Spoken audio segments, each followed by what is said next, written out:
Hello, listening people. Hello. You're listening to Spin Polish Presents Unappreciated Masterpieces. I'm Ryan Sliwinski. Thank you. And I'm Bartek. Woohoo! I got a fan now. And that fan is you. Yeah. We are Spin Polish likingly because we're always spitting, and yes, we both happen to be Polish and proud. Do you really want to tell them that? Yes. That's true, guys. Poland at the moment is not the greatest place when it comes to certain... But Donald Trump's there at the moment. Yeah, as we record this podcast, the president's wife, the first lady of Poland, did not shake his hand on purpose. See the gif of it? Yeah. It's like she goes and he's like right at his arm, but then she goes to say, was it Melania or something? Yeah, she goes to shake the wife's hand instead. But It's like, isn't the first wife's of Poland's first name your mum's name? Yes. Confirmed, guys. Breaking news on Spin Polish. Bartek is the first son of Poland. I knew it all along. I specifically listened to part of his speech just to hear how he'd pronounce it. Oh, good. You don't know how to pronounce your mum's name? Yeah, incorrectly now. So, as we go on to what... I can't wait to the bit where you say something in Polish and I have to take it for word value. We do movies. We do movie commentaries on this show, Unappreciated Masterpieces. We do commentaries for movies that we believe don't get the right that the audience should give it. We believe that these movies deserve more love, more appreciation, more acknowledgement of what they have done, because at the end of the day, someone wrote this. Someone directed this. Someone produced this. Someone acted in this. Someone did, script readings, line readings, all this. Money was involved, of course, but money isn't what matters in art. It's about the art itself. And that's what we're here, and or the film camera, or, the chisel for the sculpture. It's all of these magical things when it comes to art, and we feel that these pieces of art, that is cinematic art, deserve to be discussed. They're films that aren't hated, but aren't loved either necessarily. Not saying that there are people who don't love these films, or people that don't hate these, but they're the kind of films that leave most people just meh. And I say meh to meh because I know I told meh just now. Yeah. And I personally feel that we need to give these films some love. Would you call them masterpieces then? Because yes. If then, okay, would there be some kind of adjective we put before that to unappreciated? I think. Unappreciated master. Wasn't that the name of our show? It's like this is the origin story. 70 something episodes in. This is the origin story of how we came up with the name. Yeah. I'm speaking for the audience right now. I am. They're realizing why it's called. Oh my god! They called Spin Polish because they're both Polish. Oh my god! What about the spit? If you listen to us carefully, you could hear saliva moving along our lips because that's how we make noises. Yeah. Jesus. You can also use it to make deep voices like these.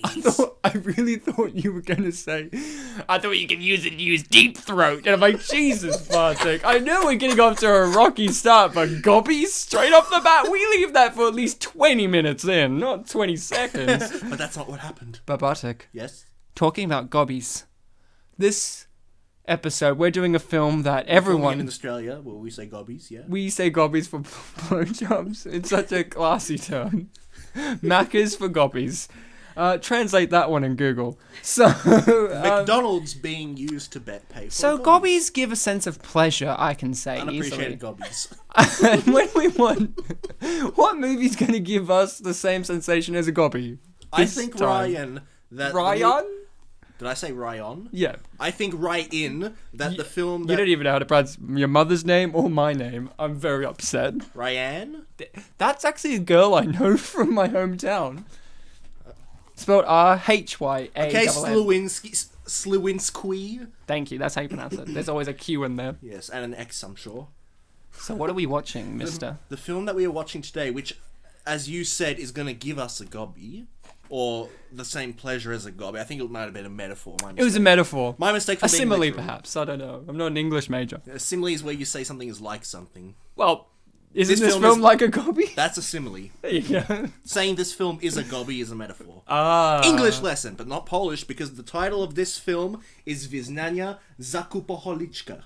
Lichki. I'm sorry, I got the last vowel wrong. Are you fucking sure? I nearly had it there. If you pronounced it the right way, I would have nailed that. I don't know what you said. Wyznania zakupaholiczki. Oh my god, is it? It's a long word too. It's a long words. I don't know, Bartek. I don't speak Polish, although I am Polish and proud. PP, that's Polish pride. I have a big PP, so I do not know. And you like gobbies, so. Oh boy, the similes and metaphors are getting there now. I don't know what it is. I don't speak Polish. You just spoke gibberish to me. You could be speaking Dutch for all I know. Ryan, I swear to God, you're really buying my patience, and I want you to confess. Oh God, please smack the table some more. To be fair, I actually hit it with my 5 fingers, and it hurts a bit more than a smack. Oh, good. I love a smack. I really should have done just a smack. I would have loved a good smack. Wait a second. I said you bought something, and I said confess. Confession of a bioholic. Bioholic? What is that? I don't know what a bioholic is. Sorry, in a certain region of Poland, I'll explain that. It's Confessions of a Shopaholic. Confessions of a Shopaholic with everyone's favourite Australian actor, Amy Adams. I mean, Isla Fisher. I love Isla Fisher. Isla Fisher? Isla Fisher? That's a great movie. I love Confessions. I love question. Confessions of a Shopaholic from 2009, but we need a confession of a previous guester on this show. Oh, so like one we had last week or the other week? No, one from the good old days of Spin Polish. You know the days when guests used to come into the show and not watch the movie and pretend that they watched the movie? Oh, those days. Daniel. No, I'm talking about another Even guest. older? Even older. Even older? They're almost as old as Methuselah. You know, pretty old. I don't know what that is. You don't know Methuselah? I know Polish. Oh, good. What's Methuselah? Oh, you have to get on your biblical side, buddy. So... Is that like onanism? Sure, why not? That's the biblical term for masturbation. No gobbiesers, come on. Oh, okay. Of the mouth, of Ladies course. and... What's the other one? Gentlemen. Gentlemen. And others. Don't want to be... don't want to not include pets. Ladies, gentlemen, others, and cows. We are proud to... You can have a cow as a pet. Hmm? You can have a cow as a pet. I didn't say pets at all. I said others. Others includes pets. Yeah, but others and cows. Cows aren't others. They Have have udders, but they're not others. That was a good use of Polish. I just said cows randomly, but it made a rhyme, so it worked. Our guest today, we had on like episode 8 or 9, and now we're on episode 70-something. Ladies and gentlemen and others and cows, it's Beck Schroder. I was going to say good morning, gentlemen, but It could be any time. The conversation leading up to this right now... You guys Should are be. anything but gentlemen. What you've been talking You're right. about. You're right. I've been sitting here waiting We to are be introduced, heroes. Going, oh my god, how do I? You're right. We're heroes, unsung heroes, like the unsung movie. Are we cows? Or, No, we're others. No. We're others. Okay, so Beck, it's been a while. Band Slam. Where have you been? Working or dead. So what Beck... let me translate for those who don't understand what Beck is saying when that is said, is Beck is secretly a shopaholic, and we had to get someone we know who loves retail on the show. I thought, who's a fashionable person? Beck Schroder. We had her on for the fashionable film Band Slam. Now we have to have her on for Isla Fisher's vehicle of a movie, Confessions of a Shopaholic. So guys... And just to let you all know, it's spelled BE5K. Yeah. Yeah, that's The a reference. That's a reference. Before you say anything else, though, I'd just like to say calling me a shopaholic is actually a bit insulting. I'm a savvy shopper. You are. I am are you? Dutch, so You're Dutch, not Polish. I'm good Well, at shopping, but I wouldn't call myself a shopaholic. that sounds like a I'm shopaholic. very Isla Fisher said that in the conservative movie. with shopping. You two have no idea about I shopping. believe- but I actually Excuse work me? in retail, so I deal with shopaholics. Let's just preface Excuse the rest me. of this podcast You with that. don't know me. I could be a shopaholic. I have a severe Are you- addiction to Isla Fisher's movie Confessions of a Shopaholic. I bought this on DVD Right. 8 times. Are you Ruichi? I don't know. We're watching it on Netflix. You do not own this on DVD. Get out. I buy Netflix, so I bought this. So, guys, get You're your a copy ready. bioholic. There is a copy of this available legally that you should have, like I The do. film's like because- 8 years old, isn't it? Yeah, it's a good amount of years. And, you know, guys, you've had a good amount of years to get prepared for this. We're going to start this now. You're going to line your film copy up of this ready, unlike your book copy. Get your book, because this is based on a book, by the way. I mean, you could get the book out and be like, okay, I'm going to read along with them. Yep. So we're not reading, though, so... we could read the subtitles. We're just reacting to pages. They could have the transcript. And we could read the subtitles. Get an audio book. So it's like a fourth So, voice. Beck, you can play Hugh Dancy. And I can play John Lithgow. I like Mr. Dancy because it's like Mr. Darcy. And I guess I like John Goodman. And he's very cute. No, you have to be Isla. British. Oh, can I also be Yuichi? No, you could also be, if you had to play a dual role, you could be Isla Fisher and Krysten Ritter. Krysten Ritter is cool. Well, we'll get on to Krysten Ritter's coolness in 3, 2, 1, play. So, Krysten Ritter's coolness in this film is pretty high. But she's like, for a woman who... Has a really long neck, yeah? It's so long. You look at a lot of white women that get cast in movies, though, and They tend to get the similar roles all the time. And Isla Fisher gets pretty similar roles all the time. But, yeah, 4. But Krysten Ritter, she has been cast as a lot of different things. A junkie, Mainly a bitch. superhero, a bitch. But the thing is, like, she's construed as a bitch because she's a powerful character. And that's just, you know, as a white woman cast in a movie, if you're a powerful character, you come off as a bitch. It's just the kind of way it goes. You know, that's what I think about. Whereas watch Isla Fisher for the next 10 minutes. She's ditzy, She's a klutzy, little girl. Because she seems kind of hopeless and defenseless, we like her. I like Isla Fisher. It's easy to like someone who's not strong. Now, Bartek's even this look like, who's Krysten Ritter? Good point, Bartek. We'll get there. We'll get to her. I think she's the one who looks like a Krysten Ritter. We'll all be crushing on Krysten Ritter. I personally love little kid Isla Fisher because she looks a lot like Isla Fisher. Pink and purple. She looks like a bit like Madeline, actually. Hattie Jones, my favorite. Now here's the thing. You know, I like the fact that Joan Cusak's her mother and John Goodman's her dad. And Joan Cusak is only 14 years older than Isla Fisher, so they have to make her look really old. And I kept noting that down in my notes. I'm like, you know who looks really old in this? Oh my god, what are these boots? Boots? I forgot about these boots. I thought you were going to say boobs. I'm like, well, you know, she's had a few kids by this point. Leave her alone, you know. She's married to Sacha Baron Cohen by now. I'm sorry, those boots They have are 2, I terrible. believe. What was that? Those boots are terrible. What do you mean? They're great for her outfit, though. They match the whole entire... You know what? She was in... Isla Fisher was in Scooby-Doo, as we've already covered. I have a thing about Isla Fisher, that her face is too tiny for her head. It's but, really cute, small face with big eyes, and that's why she gets cast as this. Look at her swooning over this guy. It's because of the hair. And now a bag. Oh, but he's... She's so ditzy. He's the and best there's part. something deep about her, so we like her. I like her. Here's the best part. She was in Scooby-Doo 1 as Shaggy's love interest, Mary Jane. Good name. Love that name. But she looks more like Daphne in this movie than Daphne did as Daphne. Yeah. Did you note that down, Bartek? I'm I like, know she now. looks so much like Daphne in this. Like, she wears a lot of pink-purple combos. It's great. Now, guys, we're gonna get in. I'm gonna ask us our history with this particular film. This movie's a bit old now. You know, it's been around for a while. P.J. Hogan, no relation to Paul Hogan, directed this. Good on you, P.J. Do you know that for sure? I looked it up. Okay. It's actually Paul Hogan in disguise as the director of chick flicks. Well, we're Australian as well look, as here Polish. she is being a normal person with a normal job. What? Rather She's than wearing a big brooch Right now, with a she's not- flower. well, yeah, you know, but she's not swanning about a department store making. Oh, I massive hear kisses on- cynicisms from back about department stores. Brooch is a funny word. Brooch. They all you? have conflicting music and smells. I just. Oh, man. So, I'm going to ask us about our histories with this movie, because this movie's been out for a while. This movie's gained enough traction with people for them to give it a 5.9 on IMDb. Out of 5.9. You're damn straight. Bartek, let's hear from you. What's Yes. your history with Confessions of a Shopaholic? I had heard of it. Right. Okay, is that it?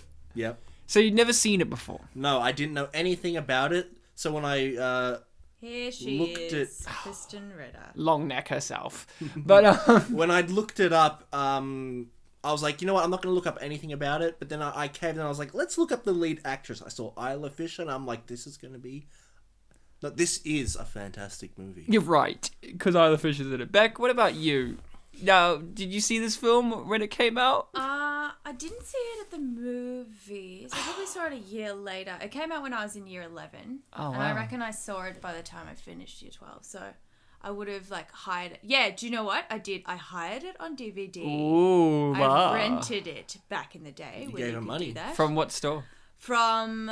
You don't have to worry about the real name. They're dead now, so there'll be no they issue. actually are. They closed down a few years ago. Mombog Video Network. Oh, God. Brings back memories. Brings back memories. Probably on a weekend that I should Did you enjoy the film when you first watched it? Did it speak to you as a woman?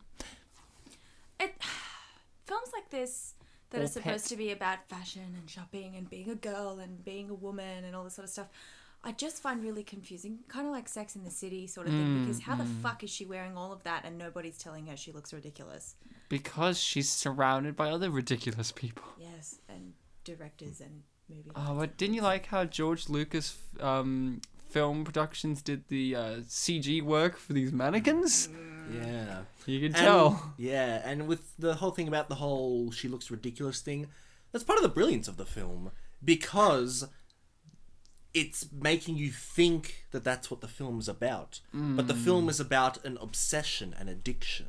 I actually thought her look throughout the movie was not too ridiculous, surprisingly. She has good hair all the time. She Very has well great presented hair, but I thought just her outfits throughout the whole entire movie, I thought, you know what, I can see how you can see this as style, and she's pulling it off, and it matches the kookiness of who she is. I think it wasn't too absurd. I mean, there might be one or two that are like, come on, but she's not like too crazy with it. I mean, this outfit she's wearing, she looks like she's about to go on a jolly horse ride. Yeah. This But- is not interviewing for a fashion magazine. I mean, Well, she's even though not gonna she's wear- wearing a She's lot of gonna outrageous visit clothing, and it is a fashion magazine. She's going to visit her grandmother You with don't a go like picnic this. basket. Yes. Yeah, she's gonna Here we go. She should have played Red Here's Riding the Hood. thing I hate the most. Let's put it on all these different cards. This is what I get at work all the time. I don't want my husband to know I've been shopping. So here's half of it in cash, and then the rest of it we're going to split up over 4 different credit cards. So he thinks that I've just been buying coffees at different places. Do you, when you work in retail, have a little bow in your hair and tiny lips? No, I don't. Because You don't put on But tiny lips? see the resting bitch face she gets every now and That's- again, yeah. this retail assistant? Yeah, it's really hard to fight that. Really hard.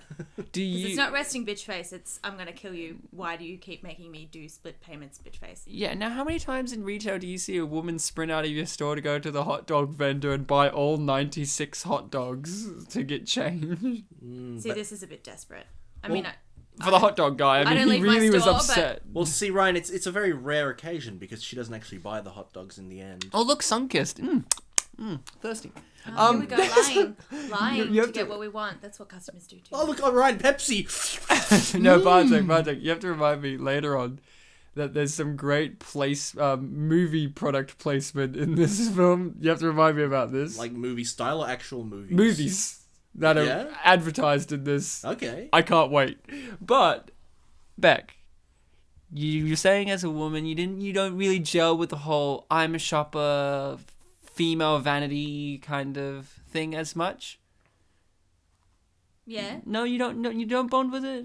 When you see Isla Fisher, don't you feel for her?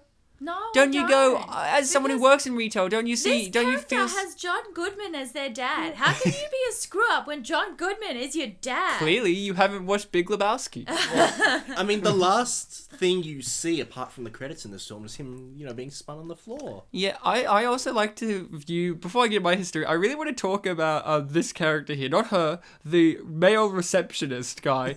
I have a theory that he's God in this universe because Cruella the DeVille creature. she... Right now. The bag pops open. I love that. Because that's his erection, I feel. That's a metaphor. Yes. Now, I have a theory that this guy here is God because he speaks in these kind of weird ways where, where he's like saying things like it's a book, but here's the best part. He speaks of the devil just a moment ago. He's like, "Oh, speak of the devil," and all this. But then, throughout on the movie, and on that, when he said "speak of the devil," before then, I thought he was sort of normal. But as soon as he saw that character, the lady, he became this different character. I feel. I really think that he's the god of this universe because he makes sure Isla Fisher surrounded gets in to the white. place that she has to go to. But he's also the thing at the end when he gets an email saying come to the thing, he has a real complex about it. He's like, yes, it is my responsibility to send this to every employee. Like it feels like he's her, or at least not guardian angel. Like, if you found out at the end of this movie that she was dead all along and he was the guardian, like, over her dead body, which is a great film with Eva Longoria. Recommend checking out commentary on it. He would be the Stephen Root character in that film. If he were in Greece, he would be the guardian angel. Yeah. Oh, here she is. Do we know this actress, by the way? She looks familiar. Well, Bartek, you would love her if you really loved Freddy Got Fingered. She's the mum. And most people would know this actress as the main woman from Flying High, or as America knows it, Airplane. Okay. The really funny, silly spoof films with Leslie Nielsen. She's like the main stewardess. The main chick in the movies that the main guy's in love with. So, yeah, it's great to see a comedic actress of great talent just turn up in a little role like this. It just shows you that... Well, she really plays the nervous angle in this She film. really does, and she has that kind of anxious voice that really speaks well to her character. I personally love the continuity in the background here. If you watch...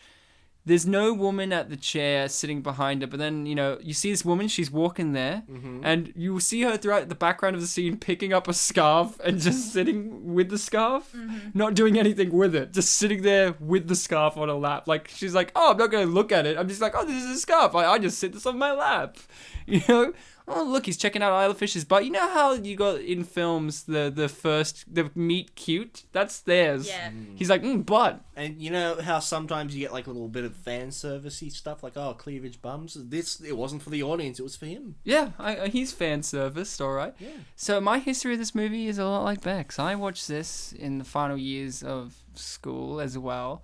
I got it on DVD from a video rental store called Video Easy. More like Video Sleazy. And the reason why was my parents, I don't know if you have this with your parents, guys, but sometimes there's certain things that your parents like that you get confused by. You're like, this doesn't seem like something you'd like. Yeah. My parents really, really, really loved The Devil Wears Prada for some reason.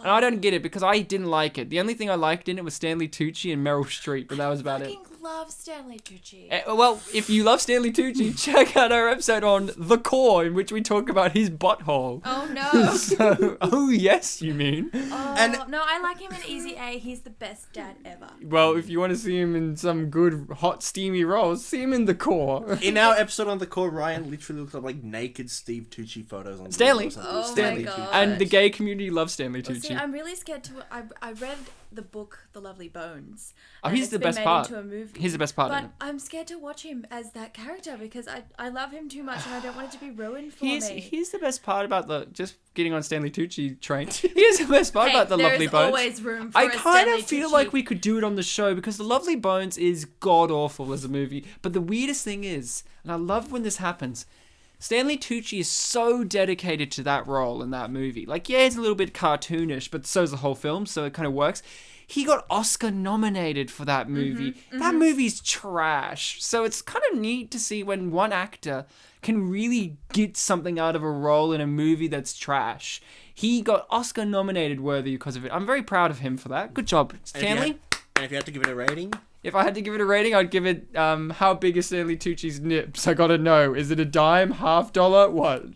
So, here's the thing. My history, I got this from the Video Easy. My parents loved Devil Wears Prada. Loved it. So they were like, hey, we like Isla Fisher because she's Australian. We know her. And it's a lot like Devil Wears Prada. We'll watch this.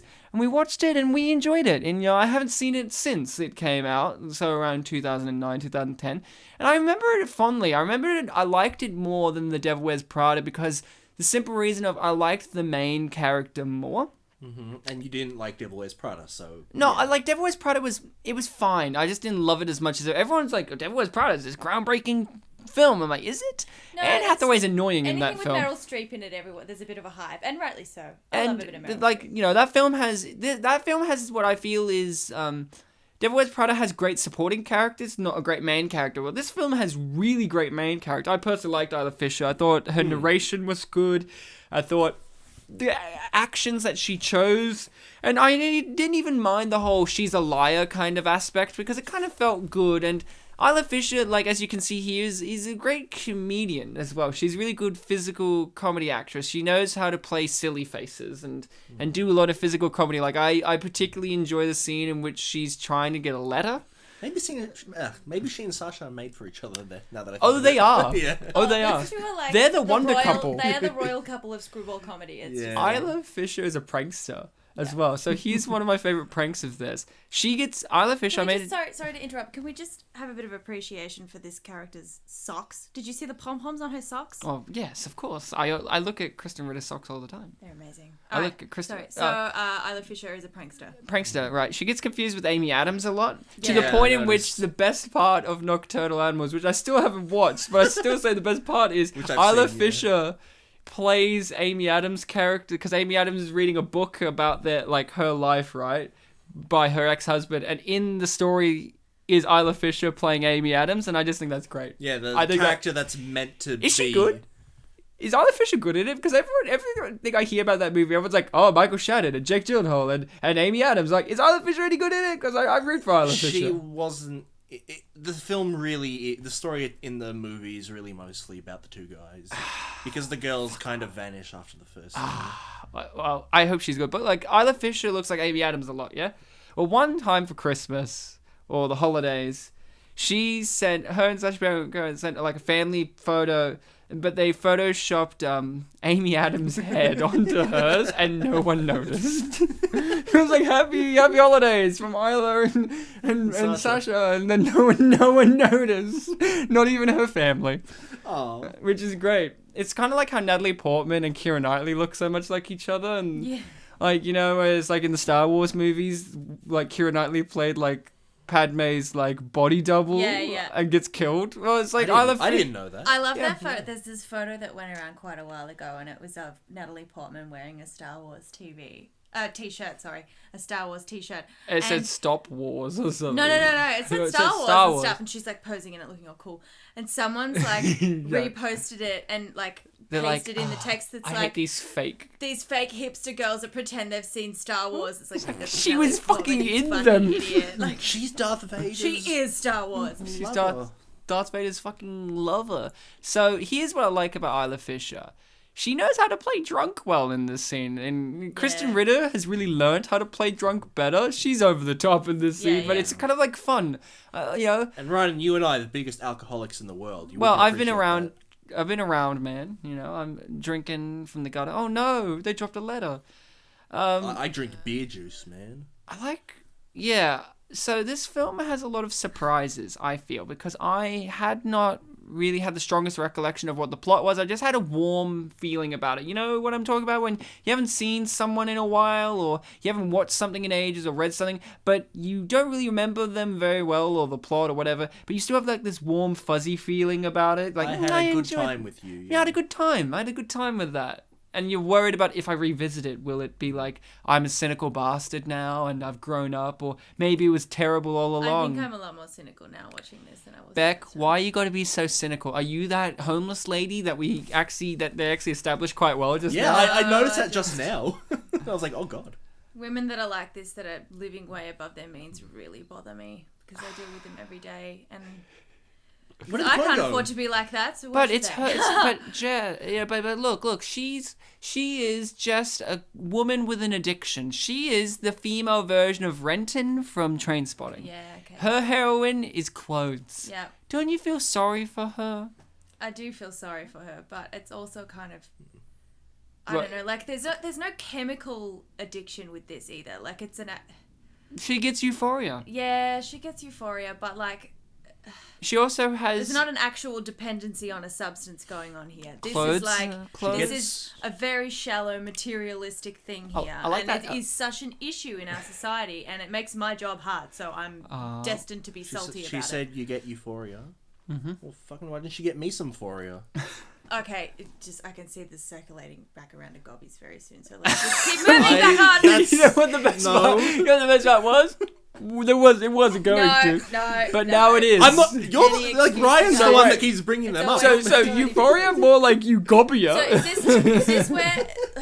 I was just making a lame She pun. said the wrong letters off now, and even though she's at this cool flea market, she's like... I'm sorry. Sorry, what did she say? She said these letters off, but she's worried about it, even though she's at this cool flea market. That's really the best positive you've given this movie. And it's the weirdest, I told you guys, I'm Dutch. I love a good flea market. It's the weirdest comment she's made. It is. Like it hurt. I think her character is established enough to the point that flea markets aren't her thing. I did see her ankles go, and I think she's okay because you know why? She's Isla Fisher. She acted alongside Wonder Woman last year. She's married to Borat. You gotta have some strong ankles to be married to Borat. She had to pretend to be married to Zach Galifianakis in a movie once. I mean, Godspeed. What movie was that again? Keeping Up with the Joneses. That's right. Came out last year. It was Gal Gadot was in it, and John Hamm.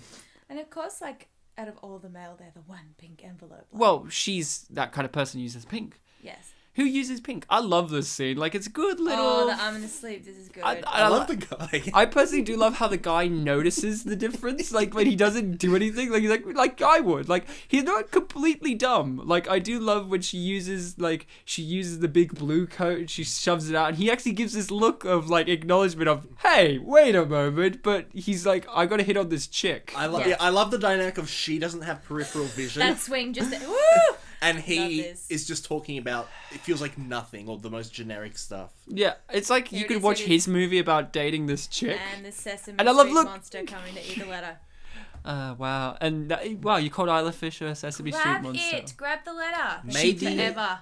Maybe he's God, but, like, he doesn't care. No, he's more Jesus. Yeah, he's different. Jesus is God. We've got to find the Holy Spirit next, Ryan. Well, she's right on screen. What are you talking about? The chick with the weird eyebrows behind the other chick. Yeah. It's like a morphed they're really Mila they're like Chola eyebrows. Yeah, now this woman here who plays the fashionista goddess, Krysten Scott Thomas, did not like this movie. Yeah. She disliked it because she had to do a lot of waiting. Yeah. I don't know what that means because you wait a lot on films. So I don't know what her problem is. She like a one-take Wilson or something? And yeah, she's a one-take Wilson where that chick just looked at the camera. Good job. Nail that take. Keep that one in. Hugh Dancy. We haven't talked about Hugh Dancy. Hi, Mr. Dancy. Do we know Hugh? He can be really creepy or really romantic. Hannibal, I hear you. Mm-hmm. He's creepy and romantic. Mm-hmm. I forget that he's English, so when he has his real accent, I'm like, what the fuck's this? Who the fuck are you? Wearing emerald green again. Compliments her red hair very well. Well, green and red Good and job, green, green and red, purple and red go well. Mm-hmm. I don't know him, but I know other Hughs. Do you know Dancy's though?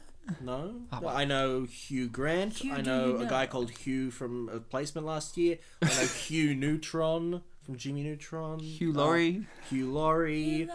Hugh else could I say, Ryan? Well, I'm very... Hugh could it possibly be? Now... her little pencil sharpener. Oh, she's so cute. It's like you're She's quirky because it makes a lot of noise. How is anyone supposed to take you seriously when you do stuff like that? Well, she doesn't get taken seriously because she's hot. Yes. Do we find Isla Fisher hot in this? Because I do. She's not actually a person. She's just an object for us to love. What do you mean? She is a person with flaws that you don't like. It's not that I don't like and when her there's flaws... is that they focus on them too much and that, like, she's all flaws. And it's like, oh, well, Excuse she's me? so likeable because she's all flaws. She is likeable. She's got spunk. From the Gobbies, I mean, middling. But, like, she got spunk. She's very disorganized. It bothers me. Oh, not everyone's organised. Ryan, I think it's because her name is Rebecca. Oh, yeah, it is too. Is that your problem, Beck? Is it that she doesn't spell it with a K like you? No, see, spelling it with a K is just a world of problems. Every certificate or anything like that I ever got from school was spelled this way. REBECCCA. Thanks, Mum and Dad, for giving me alternative spelling that no one remembers. You know, Ryan. I remember. I have the same name as Beck, but I have Art in my name. Yes. And I have the same name as Ryan. That's why you're a lot more open to this film than I am, because you have art. I love this film. So this film, the plot, according to Netflix, roughly translate as this. This is the plot. Now, what is Bookstore? I forgot about I love books. No, my favorite thing of this is the plot, according to the Netflix synopsis, is a young, pretty Shopaholic gets a job at a magazine and she's way over her head, but her boss is a hottie. That's actually what it says. Hey, look, it's Ed Helms. All okay. This guy's you great can too. seduce your hot boss. This guy's great, and look at him go. She's love him. She's actually sitting still right now. Who? Isla Fisher. She sits so quiet. She was sitting still in the office. She's always really twitchy. Just because she's married to Sacha Baron Cohen, I would be twitchy too. Yeah. You don't know if he's going to come into your place of work dressed in a mankini. I'd be freaked out all the time. If you're married also, to Bruno, you'd be what pretty character to twitchy. Yeah, what character is he going to come to you as? Is it going to be King Julian? Oh. Aladdin? Oh, he does play King Julian, doesn't he? He also plays Ali G, of course, in The House. Ali G's great. You know, he's no... Are those underpants or pants? She's wearing hot pants. Yeah, I was like... They were so briefly. I asked my girlfriend, and she's like, I don't know, I didn't get to see them quick enough. I was like, these are weird pants. I mean, they work for her, but like, you know... Whatever, you know, it's Isla Fisher. She could. You know what she dresses like? She dresses like a high-class Russian mobster's wife. Yeah, she is. Maybe we don't know. I mean, she could very easily marry a mobster and fit in. Sacha Baron Cohen could be the mobster. Yes. It's a me. Someone needs to make this a movie, and they can just use the wardrobe from Confessions of a Just Shopaholic. use clips from this film and intersperse It'll be them. called Confession of a Mobster's Just Wife. do a massive montage of the mobster's wife walking through New York and just cut it all from Have this they film. done a movie together? Who? Have they Them done a two? movie together? No, I think she may have appeared as a minor, brief little thing in probably The Dictator or Wait, something. I was don't Sacha know. Baron Cohen in Great Gatsby at all? Great No. Gatsby. No. Because Isla was. Yeah, she was. That was her last one of her last biggies. I Yeah. think. No, She was keep up with brilliant in Joneses. that. I love the fact that her career, and not love, no, the wrong word. I actually meant the opposite. I hate the fact that her career has gotten nowhere in my eyes. I always felt like when I watched this movie, I went, you know what, this is a good vehicle for her. Like, I didn't really know Isla Fisher beforehand. People know her from Wedding Crashers as like the crazy chick. Yeah. And she's great in that movie. Yeah. She's the main saving grace of that film. I'm not a big fan of Wedding Crashers. It's fine, but she's the best part of Wedding Crashers. But, like, you look at, like, the other female lead in that is Rachel McAdams. Yeah. I mean, that's some stiff competition. I mean, yeah, one of them's Rachel And McAdams. don't forget Vince Vaughn. Yeah. My And favorite female lead. Owen Wilson. And Christopher Walken. Yes. So, that's like, right, a lot he of- was the He was in dad. that. But she's really great in that movie. She's one of the most memorable parts of the Wedding I've only Crashers seen movie. that film once. I need to see it. And you remember her, right? Yeah, of course. Of course. I definitely remember her. Of course, I don't remember a lot about it. She but- gave you hard feelings. So, I think that it's really disappointing that this movie didn't launch her career in a direction that I think it should have. Like, her career has just been... This guy looks like an Quiet. alternate universe Rob I don't Schneider. like the way Mr. Dancy just manhandled her to stand Hey, up. he's English. He's European. It's charming. We only show affection to dogs and horses. No, and the Queen. Three of us are kind of He European keeps too. grabbing at her. Like, Wouldn't calm you down. look at her? I'm not going to answer that. You're afraid of the answer. Am I crazy? He looks a little bit like Rob Schneider, the speaker. He looks nothing like The Rob speaker. Schneider. He looks I know who you're talking about. You're not seeing it? I see nothing of Robbie Schneider in that man. Maybe if he was playing a stapler, maybe. Not from but- behind, but Well, from the front. obviously I want to see him from... No! It does. I forgot that giant, thick belts were fashionable. It's Well, a serious belt they she's still wearing. they still are. Takes up your whole waist. They still are though. They You come don't in and really out find them like they that come in and anywhere. out every year though. What I like about her fashion is I love that you keep talking like you know. I in see women's fashion. people a lot, Beck. I'm an expert on people. Here's the thing that I do like about her fashion. It's one of these ones where you go, you know what? I can still see people wearing that today.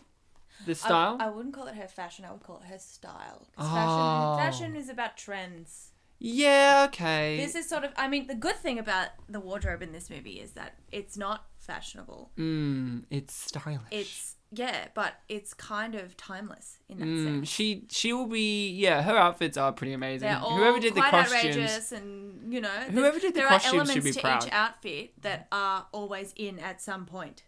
yeah, Elements, elements. yes. like the fact she's wearing any. That's in. Like certain colours that are in this season, or a while ago she was holding an embroidered purse. They're really in at the moment. Embroidered purses. Yes. I don't, but like. But also, they need to make her striking and stand out. In this world of black and white. Well, no, yeah, she what needs they to actually do in the New York sort of landscape. Beck, Look at everyone else. They're is all this wearing sent by the black. devil? Beck, do you often walk down the street and a piece of paper just goes straight to your boobs? Nah. And you have to look at that paper straight away, and you're like, oh my god, this is. Oh my god, the fates are aligned. I'm gonna go and spend more money. It's the god of main characters. Oh, it's Fred Armisen playing a non-comedic role. We saw him recently in a film called The X, in which he played a very comedic role. Yeah. In this movie, he's toned down. People know this guy. Not Hugh Dancy. Get out of the way, Hugh. No, Freddie Boy from Saturday Night Live and Portlandia. Great show. And if you're me, Eurotrip. Eurotrip.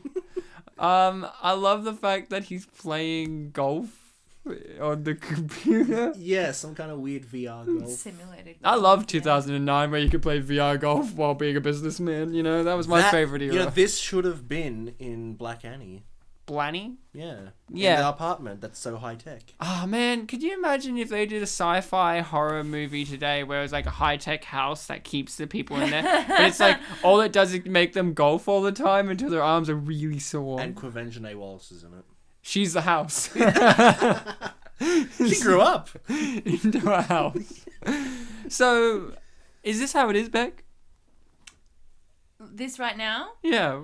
See, I'm always on the inside of the building when this stuff happens. Yeah, but so they just come in their hordes and masses. Like at the moment, it's July, so we're in the middle of our end of financial year sale. Loving it.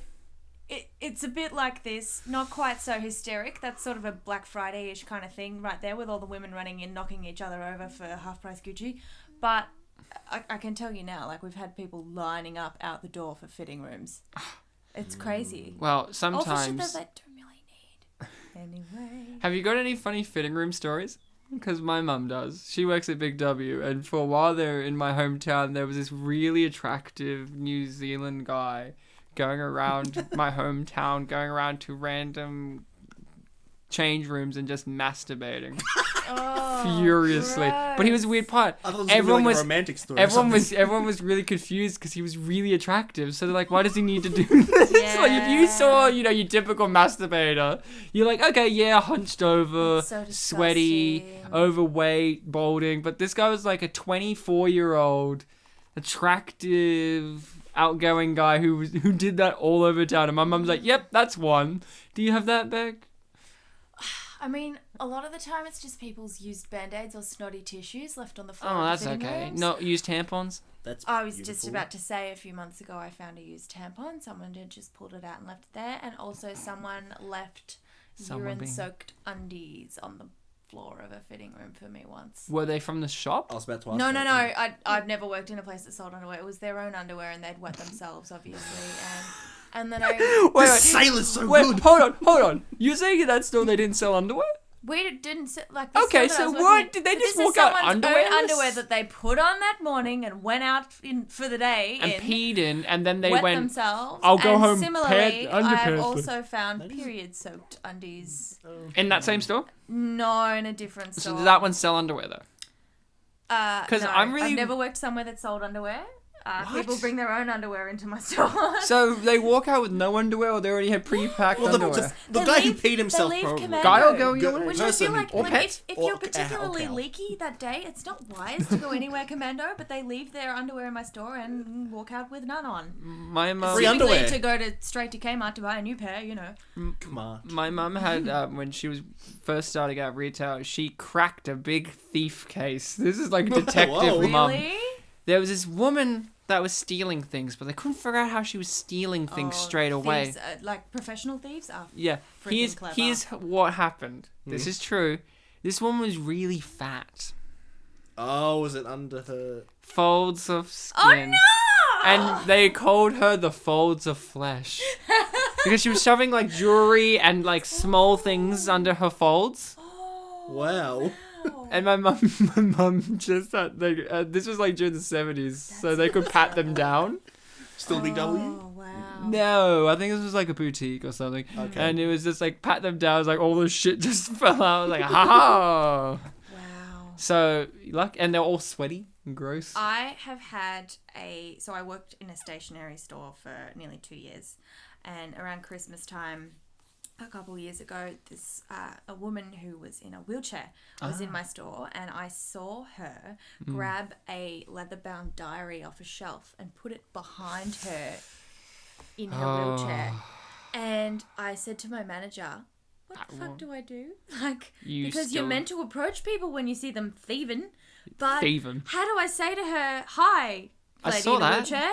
You know, and my manager was like, oh, you can handle that one. She totally, handballed it, just and then she did left me in the Jason lurch. Bateman and so stood up.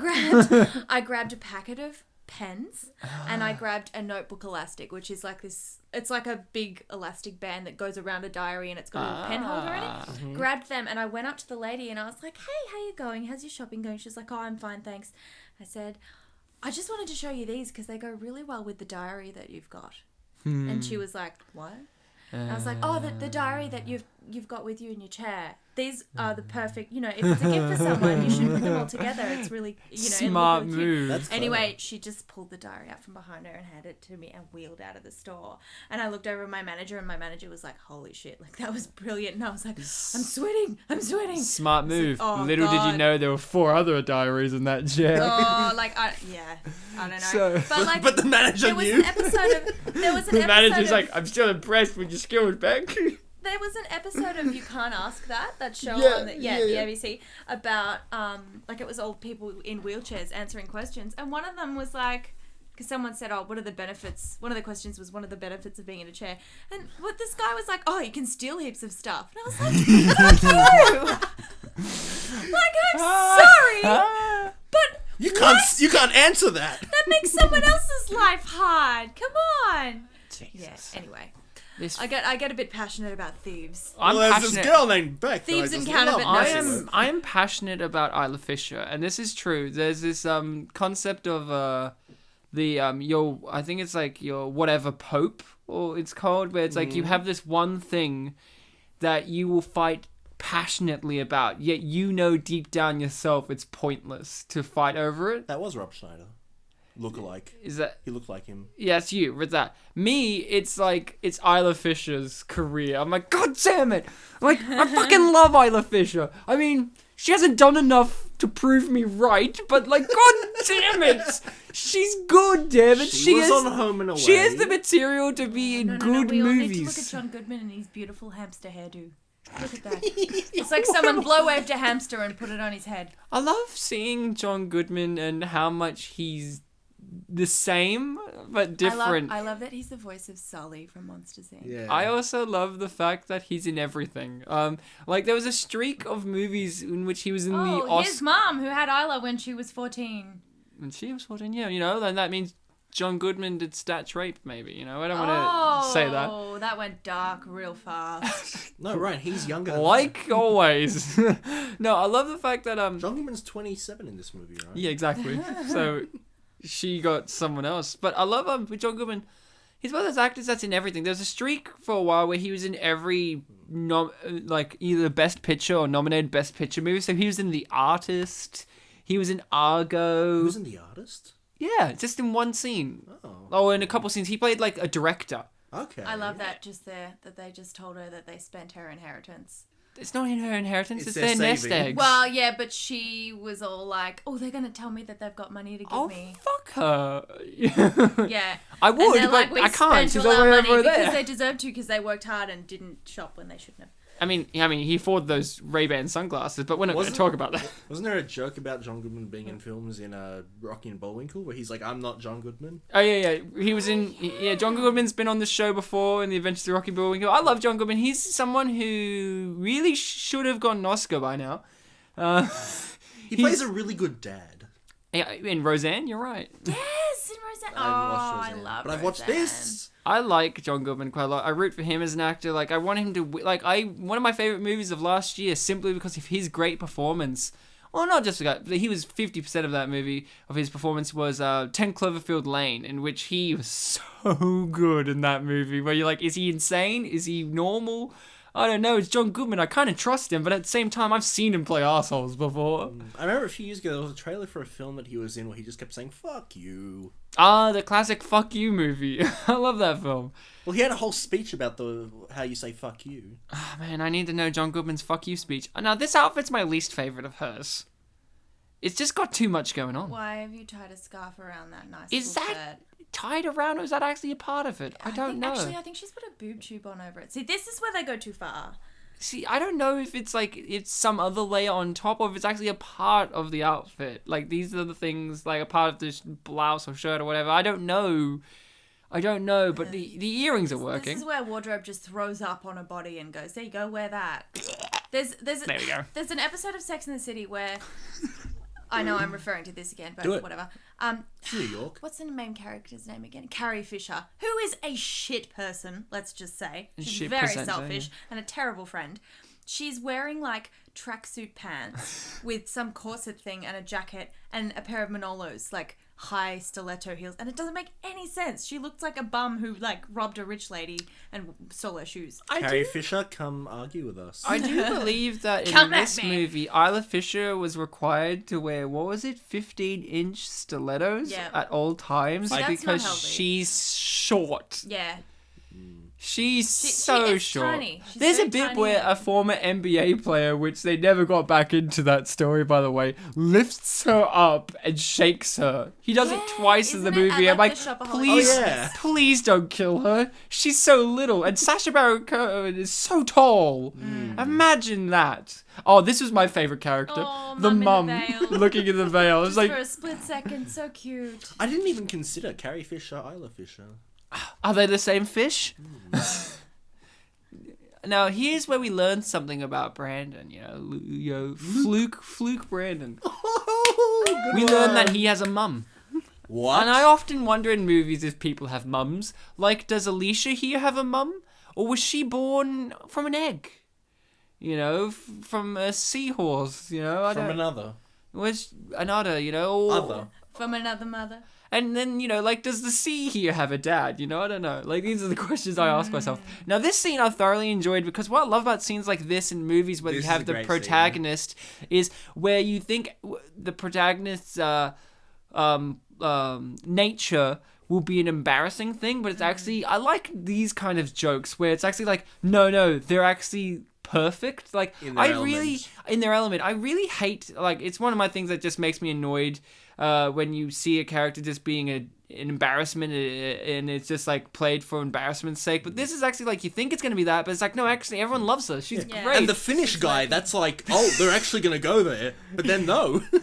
And like, and like this scene here where you're like, you're expecting it to be really embarrassing, really awkward because Fred Armisen's really embarrassed. And you're like, oh no, she's going way too out of her element. But no, she's right. And you can tell because he's actually smiling, this guy. That second that he's smiling, he's like, this guy likes her.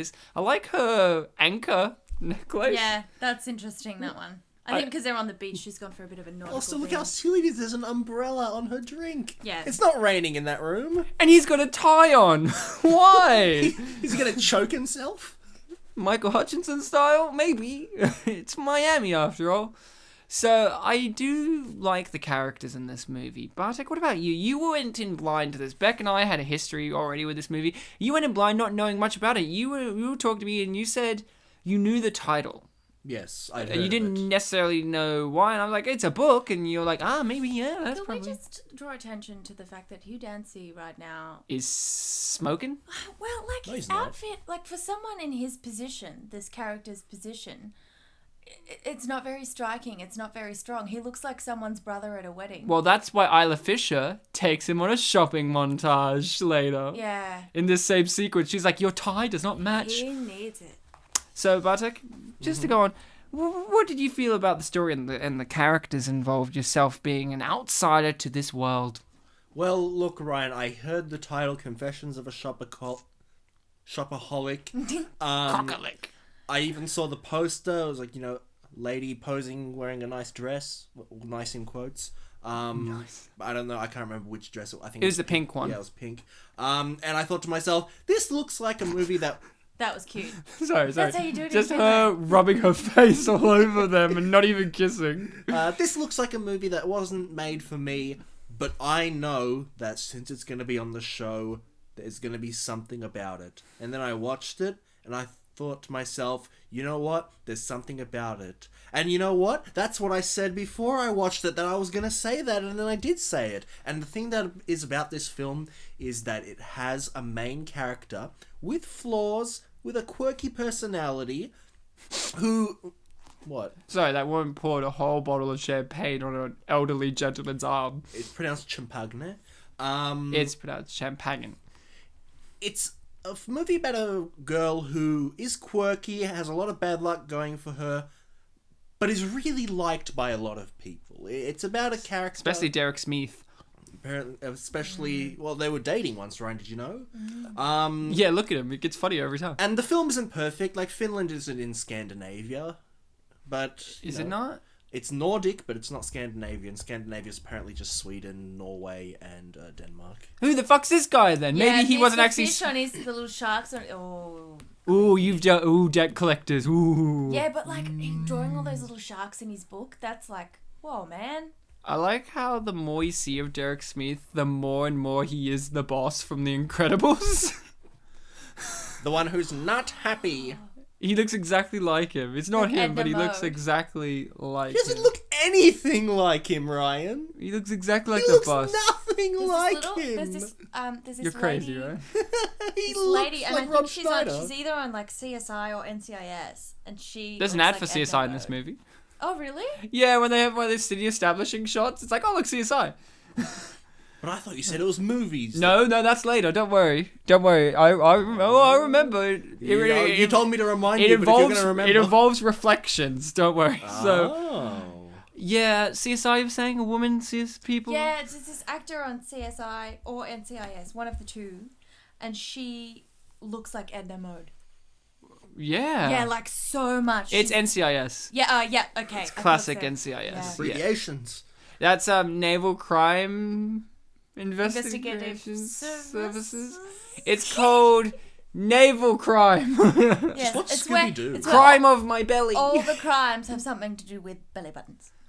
Beck nailed that. Beck. You know, Beck, I look at you and I look at Isla Fisher and I say, you could play Isla Fisher if you dyed your hair red. Let's make her Isla Fisher. If we kill Isla Fisher now and you take her place, you're short, You'd be Yeah, upset you're about little. that. You could take her place I want to be and married to Sacha Baron Cohen, though. I feel like you're there's a lot of right, pressure. and you know you don't look enough like Amy Adams, but Well, yeah, there's that. you could take her place and make her career something, because that's what's annoying. I feel like she's too content with being Sacha Baron Cohen's wife and mother of his kids. Fuck you, Isla Fisher. Pick up your career and start doing something with it. I'm sitting here looking at you being like, come on, you Planning could do her death. planning her death so that her career can be better. We could use holograms now. With some tricky editing, we could make you an Oscar winner, damn it. She's like the female Ryan Reynolds. You know how Ryan Reynolds always feels like he could be an Oscar-winning actor, but he chooses not to be? Yeah. I feel like she's like that, but just an actor. Like, she could be one, but chooses not to be. Damn it, Isla Fisher. God damn, you ever been... Yeah, this is her masterpiece of a film. That's why I chose this specific movie, because this is an unappreciated actress in an unappreciated film, and I actually genuinely don't understand why this has such a low rating on IMDb. Now, I'll get into it later with the ratings and the reviews and whatever, but the real reason I can determine are three. The financial crisis happened when this movie was made. Just before, yeah. Oh, actually, no, during filming, I guess. When it came out, so it wasn't a sensitive issue to have, like, visceral reactions like Beck, but imagine that during pretty much the worst financial time of your life. People who just... We were in recession when this movie came out, Yeah. I just realised. Yeah. Yeah, and then people who genuinely think that this is not a great way to portray people with the addiction of being a shopaholic, and people who either who just don't like Isla Fisher.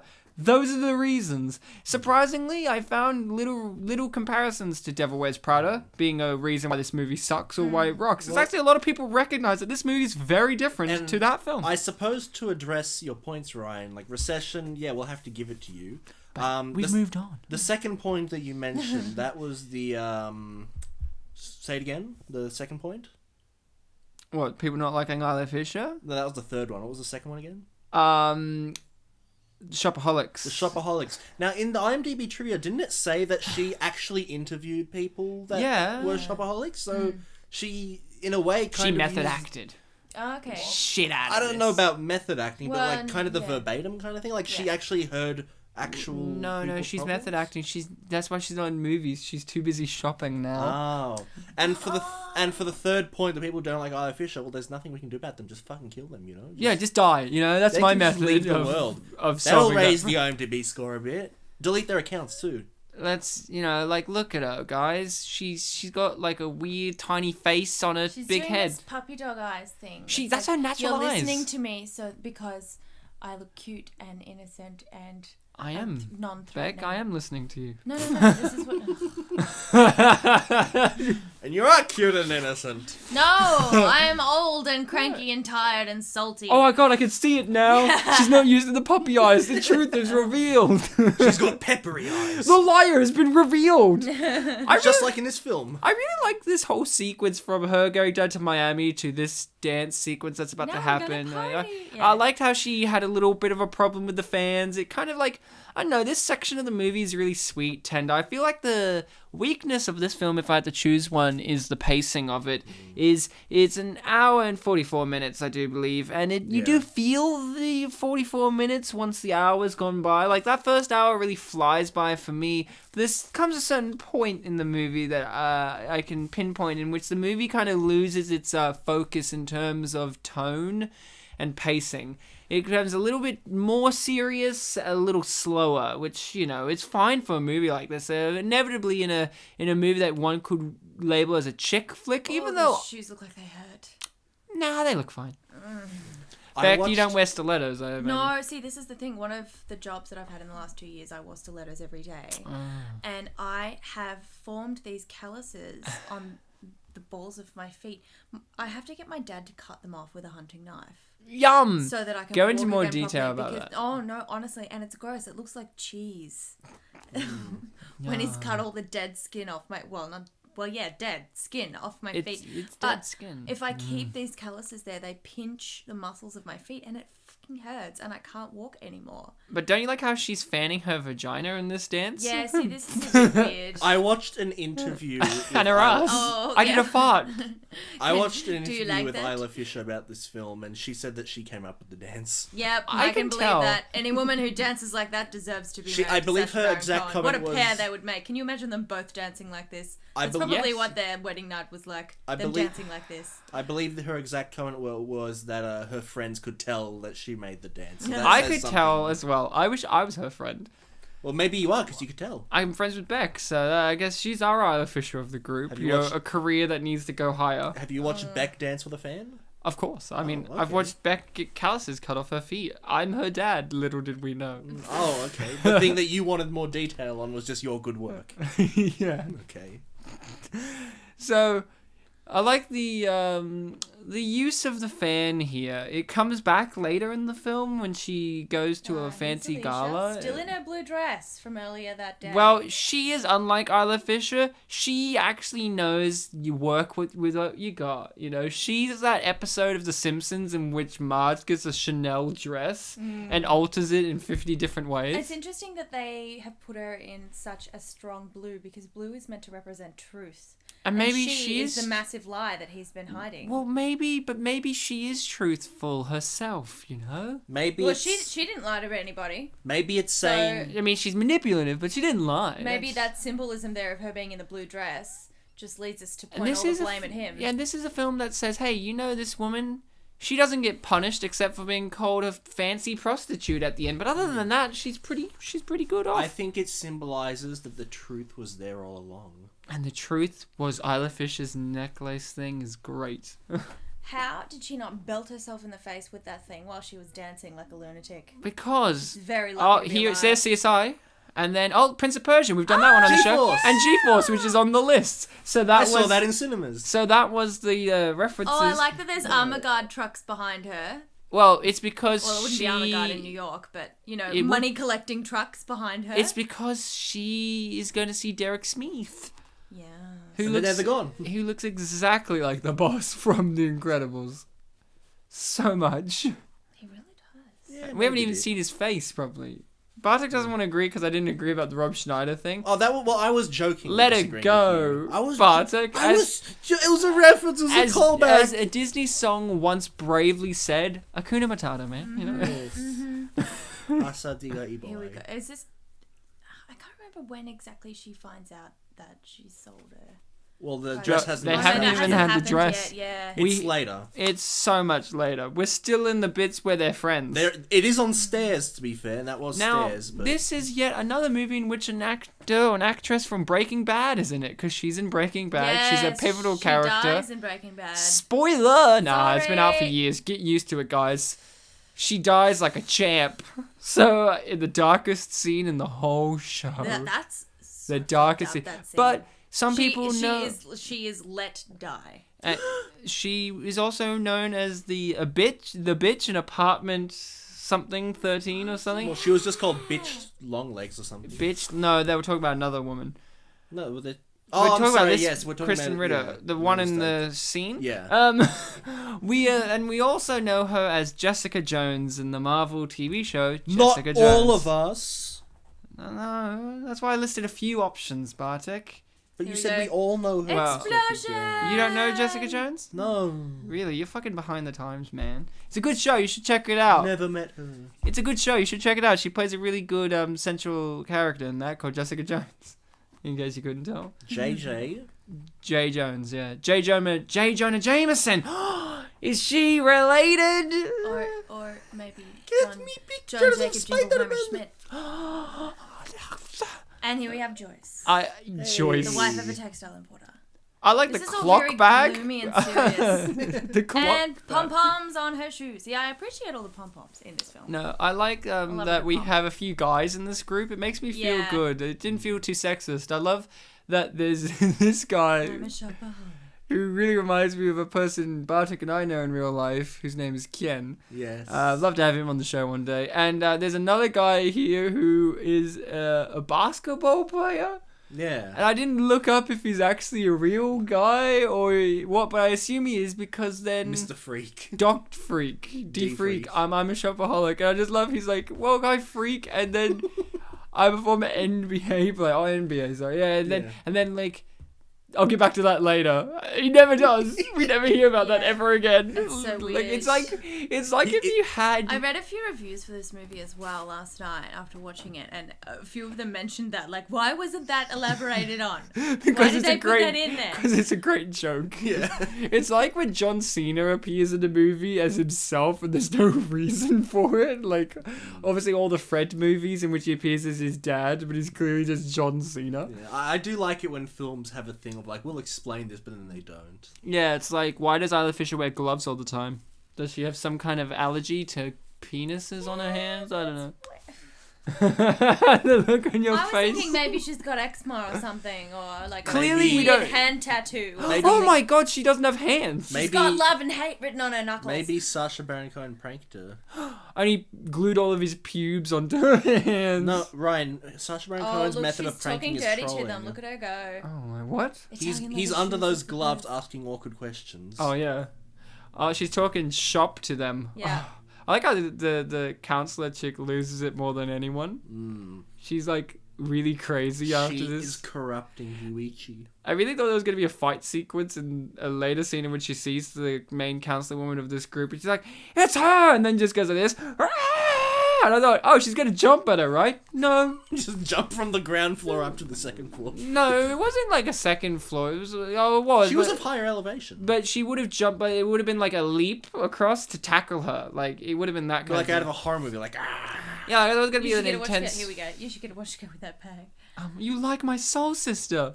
You know what? They're never friends. That's unfortunate, you know? Like, sometimes a movie's just shallow female friendship, right? My wallet is closed. I do not want to shop.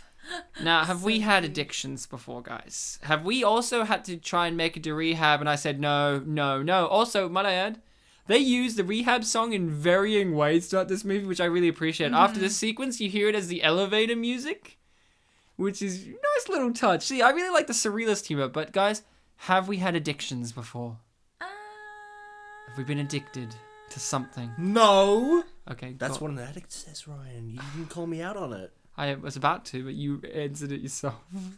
I'm a self-aware addict. No, you just said it, right? I think I have a dependency on coffee, but that's probably the That sounds like an thing, yeah. addict. If I took you off Yeah. No, she coffee, would you confessed. shake?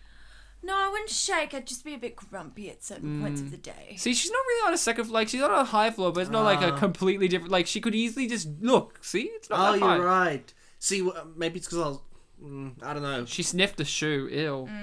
I mean, I'm all for people sniffing like that. things, but, like, come on. Should have licked it. Good hair right now. Hugh Dancy? I agree. The bald guy? I'm very proud of you. I like that black guy. He's bald. Cinderella. There's always some fancy do in movies like this. Like, Well... How to Lose a Guy in 10 Days is a big do, and Well, you're not a Devil Wears Prada socialite. is a big do. Well, There's always a big do, there and has it's to always be a big because- climax at the big do. But this isn't the climax. This is halfway through the movie. Yeah, you're right, actually. The climax is actually at a fancy auction. You're unraveling. I like that. Oh, no. Oh, a tiny little thread. And is that how it happens? Yeah, customers go, hey, look, there's a little pull in this. What happens if I pull it more? Now give me a discount because I fucked the garment. It's like, okay. They see a You knife. have real hatred for people. I'm asking I've if that's just- how it I've had- happens, I've and had you the give me this wisdom story about, like, these fuckers.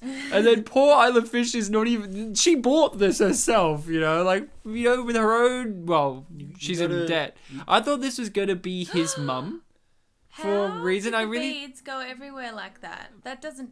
That's how it happens. Okay. Beads, they're all over there, see? I thought this was going to be Hugh Dancy's mum, because I thought we were going to meet his mum. Yeah. But we never do, and I thought, oh, this is going to be how she meets the mum. And no? Nope. I thought, oh, the mum's going to be someone weird, like Judi Dench or something, and I'm like, no. This woman's drunk, too? I don't know what's happening. She I think wasn't... she was already drunk. But She's just very excited. And then they were like, give me something, too. Oh, John Lithgow. Can we talk about John for a sec? I love John. We can spare some time. He shows up. In everything. He's in a really great comedy show right now that's Parks and Rec style comedy, in which it's doing those make a murderer kind of documentaries, in which like he's been accused of murdering his wife. He's going through the whole court proceedings and everything, and it's like a documentary crew following him. It's done like in the style of Parks and Rec and The Office and all that. Yeah, it's really funny actually. I wonder if he got that role based off his appearance on Dexter. No, it's based off his appearance in the movie Cliffhanger with Sylvester Stallone, in which he plays a serial. That is such a But he was good a movie. fucking creep in Dexter. He was the only reason why- why. Was he the guy- Waitress. Was he the guy that was covered in gum at the back of the school bus? In which? In Dexter. Dexter's Laboratory? Yeah. Fucking idiot. No, the TV show Dexter, I never really liked it, but I followed it until a certain character died. But then I heard John Lithgow was in it as a villain. I'm like, oh, I've got to rewatch it. I've got to watch it now. And he was the only good part. I followed it until a certain character was having dreams about having sex with her brother, and I was like, that's it. I'm out. Spoiler alert. Certain character. Incest I didn't does name not any get back names, going. Deb. But anyway. She's been on the show. Little Dexter got The fucked. famous Miss Bloom with the waitress. I like the fact that they still ask her to be a waitress. Yes. And then she chucks food at everybody because... Don't you hate when you get trout on your tits? Like that woman? Oh no! I got trout tit! No! No! Not again! No one's gonna fuck me now that I got trout tits! I love that she needs to be saved. Hey, Hugh Dancy was a waiter for a time. He stands up and is a real nice guy. Oh, that's a good joke. Give her two. He And wants to actually, fuck he's her. only doing this out of guilt because he didn't tell her that he was with Alicia. Wait a second. On IMDb, Bye, there's Alicia. there's a section for this film talking about like its rating and like all the swears that are in it and stuff like that. I don't think they mention anything about No the whole swears. aphrodisiac thing. Well, that's not a swear. No, Beck, no swearing. This film has 4 dams, a bitch, and I think some other swear word. It said so on IMDb. See, IMDb. It said it was 7 out of 10 family friendliness. Still you get have a to be a parent. lot more harsh where I come from for it to be counted as swearing. Ryan, do you have something to say about this scene? I really do have something to say about this scene. This is a scene I can pinpoint where the momentum slows. Yeah. He says a line that I actually felt betrayed this movie a bit. This movie for a chick flick, if you're going to have to label that, I don't really see it as a chick flick as much. I think this is just a good romance. It has elements, but I can see it not It's a really good romance, but being a it's chick also just a good comedy for women and, I think and it's for guys. good. Well, Yeah. I don't think it's chick flick as much, but this line others here, than cows. this line here is the kind of line you'd hear Matthew McConaughey say, leaning against a post, where it's like, "She's not my girlfriend. She's not. You are. She's not you." It's like, this is like, you know what I mean? Didn't feel right for his character to say this and like kiss. Like I'm sure they could kiss, but like it was just such a weird moment. And then you get this fade, and now everything's changed. It's like now. They always do this in movies. They kissed, and now everything's happy. No. But no movie does it quite as well as 500 Days of Summer, where they've had sex the night before and Joseph Gordon-Levitt comes out and the song's playing and everybody's around him and they're cheering and there's Disney birds. I mean, you can't get much better than Disney birds. There's a pretty good flea market there's in a this movie, though, Beck. I There's a don't know. Facebook page called Birds Though, and I don't think you can get much better than Birds Though. Look, it's Them Dirk. birds, though. It's Smith, though.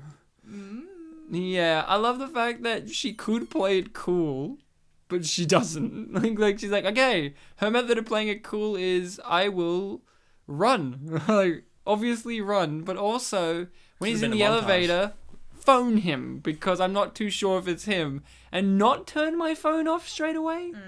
Here's my thing. In 2009, could we not turn our phones off? No, you could. Well, Ryan, Yeah, surety from Beck's voice. No, we could, Ryan. I'm pretty sure I had a phone back in 2009. I could turn it off. Ryan, you and until very recently, I too, but we have a phone that's older than 2009, and we can. Did I see you have one of those like unbreakable Nokias? Yeah. Before? Is that what you have? By the way, the Finnish. not as old as the Unbreakable. By the way, the Finnish guy in this movie worked for Nokia. By the way, No. he actually said they're that's like, right, this is such and such from Nokia. So good representation, Nokia. Is Nokia a Finnish company? I hope so. Here we go. No, it's Scandinavian. She's ringing him. Oh, and the focus just tilted there to her. Oh, and it's going to go back And to it's him. the Batman theme.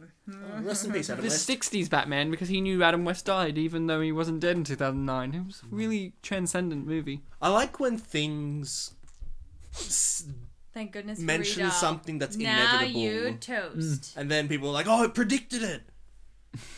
I like her method is instead of turning my phone off, it's just press the button more and then run in slow-mo. Now, I did love this sequence here where they do exchange. Look at this. This is great. Look at him. Like shock, but then her shock face, but just that. You know, Ryan, I was joking about that he looks like the boss, but he actually kind of He does. really does, but he's really tall. That's the Yeah. difference. He's the tall version of the boss from The Incredibles. Yeah. But he's not... Oh, there you go. In a previous podcast, I had to explain to Bartek who Wallace Shawn was as an actor. He's the voice of the guy from The Incredibles. I remember, the boss. yeah, you used him as an example. I'm not happy. But what was the main character's name? Mr. Incredible? You know my identity. Oh, like Edna Mode. No. She wasn't the main character. The Mr. Incredible guy. What's Bob? Bob. I'm not happy, Bob. I'm not happy, Bob. Yes. I'm not happy, Bob, because Not I'm Wolverine as happy. well. Fuck me. that's how it went, right? Okay. Can you imagine? For some reason, when you said "I'm not happy, Bob," it sounded like you said "I'm not happy, Bub," and then that made me think of Wolverine. Could you imagine Wallace Shawn's Wolverine? Like, you know how Hugh Jackman's retired now as Logan and Wolverine. He's done. Oh, yeah? They need to. They're going to replace him eventually. Could you imagine Wallace Shawn as Wolverine, where he's like, "Look here, Cyclops, bub. I'm not dead." He's like 5'4", and he's like, he's the actual height of Wolverine. That's actually pretty good.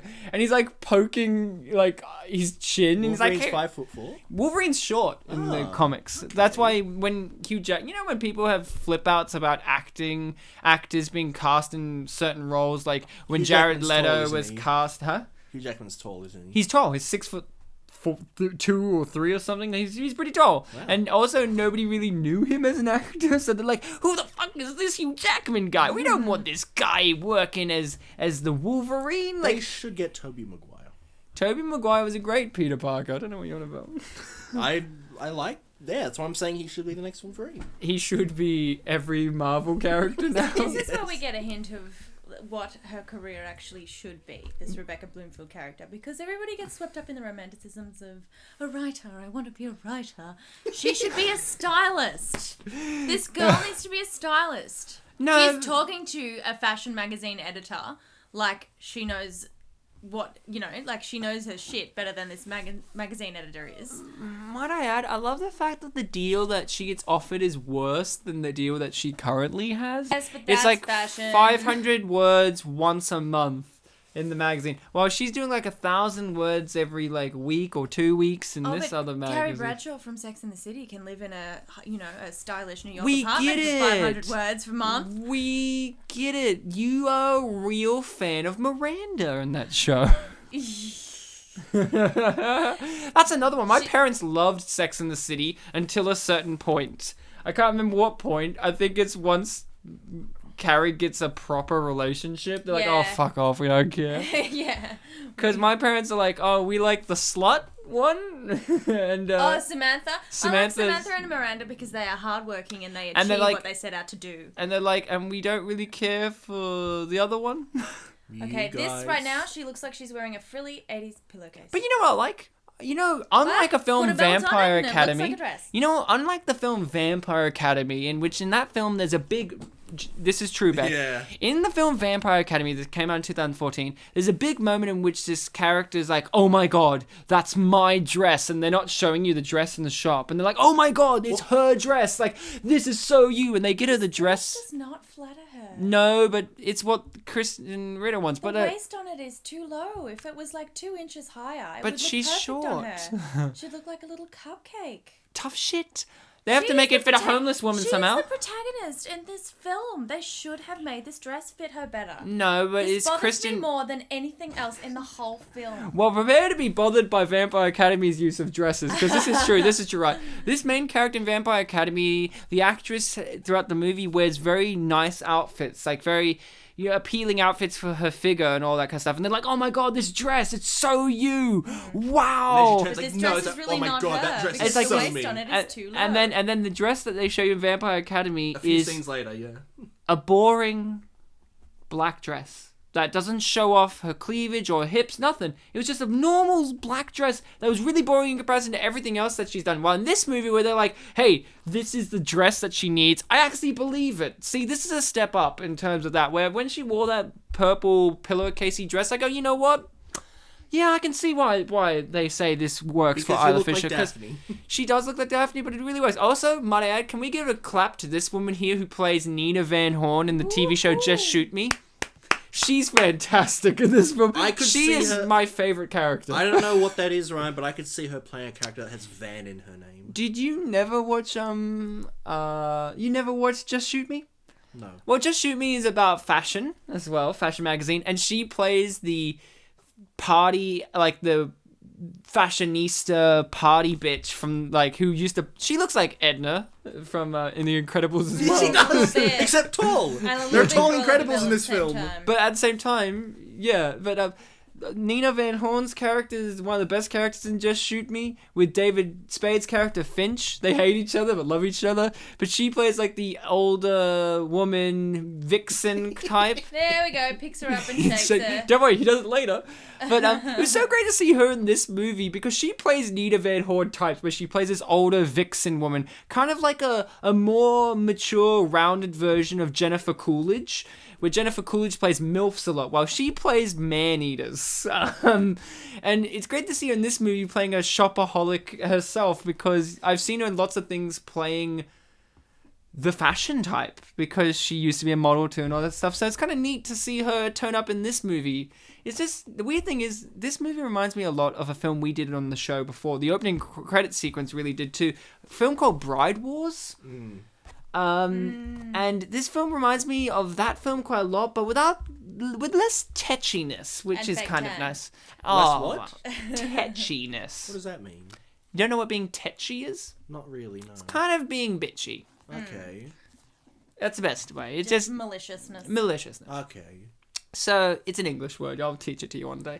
So, yeah, so, you know, that's what I kind of appreciate about this as a chick flick as well, is, you know, when her and her friend have their little feud thing, it doesn't last too long. It's not the central focus of the film. I hate watching, I think as a guy, one of the turnoffs of watching a chick flick is the supreme amount of vanity that they have in their characters, which this character does have. So, but the thing I hate is the kind of tetchy bitchiness that you get from something like Sex and the City. Even though Sex and the City, when it first started out, just the same as Desperate Housewives, was played for comedic sake, like the satirization on this type. It was more about togetherness of women too, whereas Desperate Housewives pitches women against each other. Yeah, but it's also a comedy to start with. You know what? But then both Sex and the City and Desperate Housewives kind of become what they were satirizing in the end, and it's kind of like, you forgot what you were about. A TV show that I have watched that had something like that was I love Chris Lilly, but when he did the Jamae show, I kind of felt that with the show. I loved it. I know those Jamae girls. Was great in Summer Heights High, but when she had her own show, it just was too uncomfortable. I liked having other characters to like break up the pace. Yeah. I like Jamae in the other two shows. You needed that relief. I actually really liked her as her own character because I know that character in real life here we go. too. Shit's about to hit the fan. Here it is. Oh my god, it's the boss. Dun, dun, dun. I love that the interviewer chick just lets it keep going. She's like, all right, let's let this keep going. I also love his outfit. His tie, his pants. It's like he's the opposite of Isla. I like Dancy right now. He's all smiley and yay and John Goodman just poked his finger at Joan Cusak. He just pointed, Ryan. Also, I read that the Derek Smith character is apparently a kind of mix of two characters from the books. Apparently, one of the debt collectors in the books was this guy. I think who was her ex-boyfriend. And a quarter. No. I think he was the actual guy with the name Derek Smith, and he was like actually a nice guy who helped her, and like she really sympathized with the fact that she was like making his life hard by dodging. Yeah. And then there was another character. I think his name was like. No wonder she didn't bring him home. I love that line. It's my favorite line in the whole thing. I think his name was like something Gavin, and he was like the asshole one, and they kind of mixed him. Like they took the name Derek Smith and the character of this Gavin guy and like put him together. I also noted in one of the reviews, I don't know if it's one I included, they're like, and why did they have to make Luke Brandon her boss? I'm like, wait, what was he before? I should have read the book. I'm an idiot. I should have done the hard research on this. I know a lot about Isla Fisher. She's 5'1". That's a fact. She has a couple of kids. You know, that's another fact. In fact. She went back to work like a few months to do this film a few months after giving birth. Good on her. And she's a wife. Okay, Bartek. Yes. Was that your Borat impersonation? No, it was your Bruno. I got it. Nailed that one down. Chemical acid. Bruno doesn't talk about wives. I know. He's gay. What are you trying to say, Ryan? You know, why haven't they... You know, at the same time, you know what you brought up before about has she been in a Sacha Baron Cohen movie? I'm kind of happy that they haven't done a big project together because they're always vanity projects. Maybe that would be the thing for her career, that you think her career, you know, it needs a bit of a kick. Maybe that would be it. Maybe she should... You know what I love? I'm still pissed at her, though, for choosing that purple pillow slip over the bridesmaid dress when she clearly should have bought the bridesmaid dress back. I thought you got to be upset that she's doing IGN ads now. Yeah, really? As herself. Like, they make a big deal about, like, she's this really stuck-up actress. She's doing something for her homeland. You're talking about the Internet Gaming Network, IGN? No. And she's weighing in on the fact that she's always cast as a dickhead, so she's just, you know, playing that role still. She's doing all these bank ads, right? She could do something really serious. She's doing them as herself as like this prissy actress that needs to be doing other things with her time. Well, and she's not anymore. Like they're not doing them anymore. Someone else doing it. I saw them. I saw an ad of hers recently when I went to the cinema. So maybe they're still playing them because it's Isla Fisher. But I just went like this. When I see those ads, I go like this. That's not the Isla Fisher I know. Yeah. Like, that's not Isla. You know when you get that about certain people? Like, when you hear something bad about someone you really like when you find out Jim Carrey's an anti-vaxxer, I just go like this. Nah, that's not the Jim Carrey I know. That's not the mask. She grabbed a penis in Wedding Crashers. This is not the Isla I know. No, the Isla I know would have done it happily. With a smile and everything. Oh boy. Why is she not Oh want to fuck boy. Beck is smiling so hard. What's wrong, Beck? Shit. You don't know. You're realizing your life choices. You're like, man, I shouldn't have waited it over I may a year and a have fallen half. asleep around this point last night. Oh, no, How could you fall asleep to that crying. face? That melted cupcake she's face. So sad. What a sad pillowcase. Oh, I think now, this is the scene. Now She even really has gonna tears hit on the her fan. pillowcase. Here's her best friend who's about to be all like, "Oh, I'm sorry that happened to you," and guess what? Nice shoes. Bitch, you fucked up. Perfect timing. The fates have aligned. You're exposed, even to the people who are Can closest to Krysten you. Ritter please brush her hair in this scene? Hey, it's windy. Leave it Hey, alone. Isla Fisher's in the wind. Yeah, but she's a protagonist. She's got like a Oh, you got me someone there. hired especially. You to got me there. comb You her. nailed me there. I mean, long neck should have not brushed her hair. You're right. I keep calling her long. Am Long I Neck right? has to brush her own hair, and she's got She- more things to worry about. Am I than that right? She now. does have a long neck. Yeah, she's. And they were all crying. She's crying. Krysten Ritter's crying. We're all crying. You know what Krysten Ritter reminds me of, especially with the lips and the long neck and the features. She reminds me of a character from a Wallace and Gromit short. You know, she'd be someone that Wallace would date. Oh yeah. Yeah. She looks a little bit like a... And I don't mean to have the negative connotation of this word, but she looks kind of like a morphed version of Uma Thurman from Pulp Fiction. You're She's just right. got very, very plump lips. And black hair and porcelain black hair. skin. Why does it have to be black hair, Ryan? Huh? Why does it have to be black hair, Ryan? Because Pulp Fiction. Oh, okay. You just mentioned it. What are you on about? And she always has black hair when I see her. One time she's had blonde hair. She's like Zoe. She's kind of like the... Ritter? Yeah, I've Blonde seen her. hair? I've seen her with blonde hair and something. It's like she's the evil version, the more aggressive version of Zoe Deschanel as an actress. You know, they Zooey always. I feel like Deschanel. they compete for roles a lot Maybe. because they both have fringes. But Krysten Ritter's got a lot more grunt to her than Zoe Deschanel. Oh, appears to clearly have. you haven't watched But- The Happening. But she was not in Yes Man. Was Zoe Deschanel?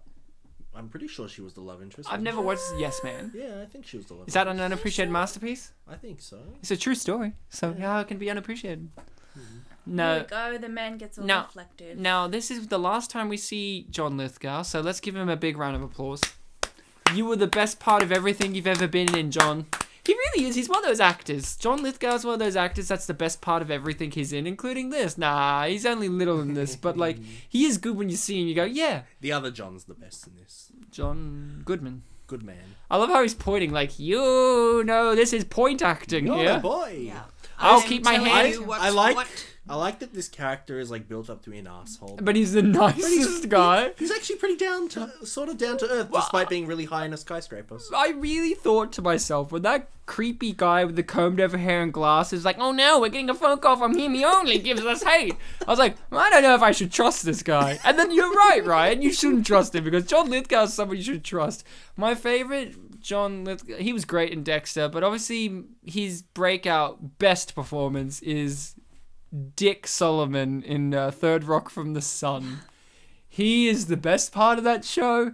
But also Joseph Gordon-Levitt in that show with a girl's haircut because he had long hair. Yeah. I love and we in Bride Wars had Sally Solomon as my favorite character in Bride Wars as Anne Hathaway's maid of honor. Yeah. Who's Oh, right, a real yeah. bitch who's also teacher, yeah. Ivana Humpalot in Austin Powers 2. Spy Who Shagged Me. Mm-hmm.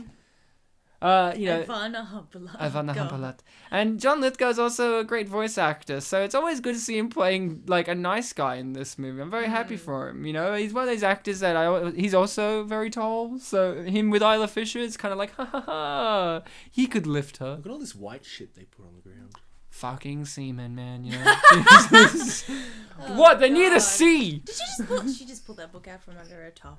What? She's poor. She has books in her. She's not poor. They just bought an RV. Now they don't have any money. They spent Well, it all. to give their daughter who doesn't deserve it because she doesn't know how to. See, Anyway. this was a bit. This is the bit that picked up in the movie for me because I really did like that this sequence happened. You know, John Goodman, his character it feels right for him to do this. You know, him and Joan Cusak. This was actually a little moment that gave me. You might have been asleep for this, Beck, but this moment actually gave me a good amount of emotional resonancy. And I went, you know what? This is the moment in which her character is going to start to change. I really like that because we want to, and that. You know, she still doesn't understand that objects don't define you. I Yeah. love the whole nothing defines me. It's like Fight Club. Yeah. In Fight Club, that's a lot of the motto too, that the main character thinks objects define him. Does John Goodman tell him otherwise? No, But nobody Brad in Pitt this tells movie him otherwise. is turning lipo-sucked fat into soap.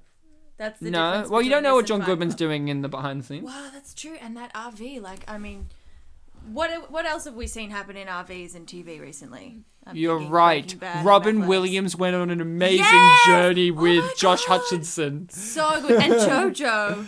Jojo! Oh my fucking god. I went to work. I went to this I was working for a while, and there was this extremely gay man I was working with, and his name was Richard. No, this is different to much. There was this guy who was our age, and he was like, I love JoJo and Porcelain Black. And I'm like, I don't know who these people are. And he looked at me dead serious with a cigarette limp in his mouth in a singlet. And he just went to me, how the fuck don't you know who JoJo is? And I'm like, I don't know who JoJo is. He goes, she is one of the greatest musicians of our generation. And I'm like, I don't know who she is.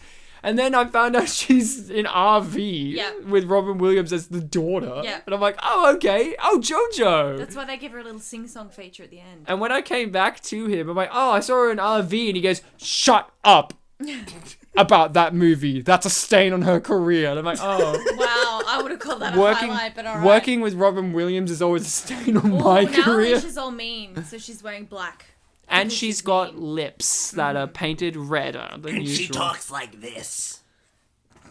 I mean, we're watching this with subtitles. And I like how Isla Fisher's hair's calmed down in this sequence. Yes, so she's let it down a little bit. I did love, I don't know if you had this, Bartek, but there's a bit here where she says with her incredibly thick accent, opportunity.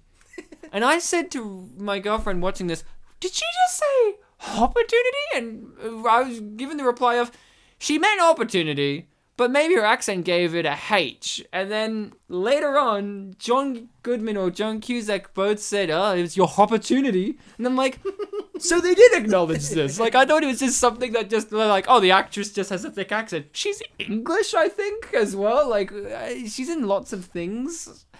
But, you know, I can speak French.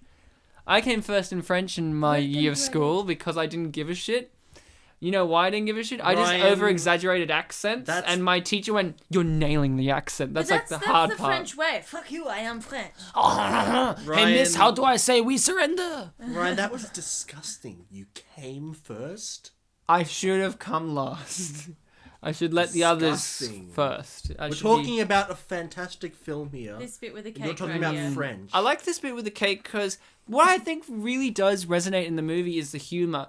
What I like about this over something like Bride Wars and The Devil Wears Prada and stuff like this. And this really does resonate with the actors that you have here. John Goodman, Joan Cusak, Isla Fisher, these ones in the scene.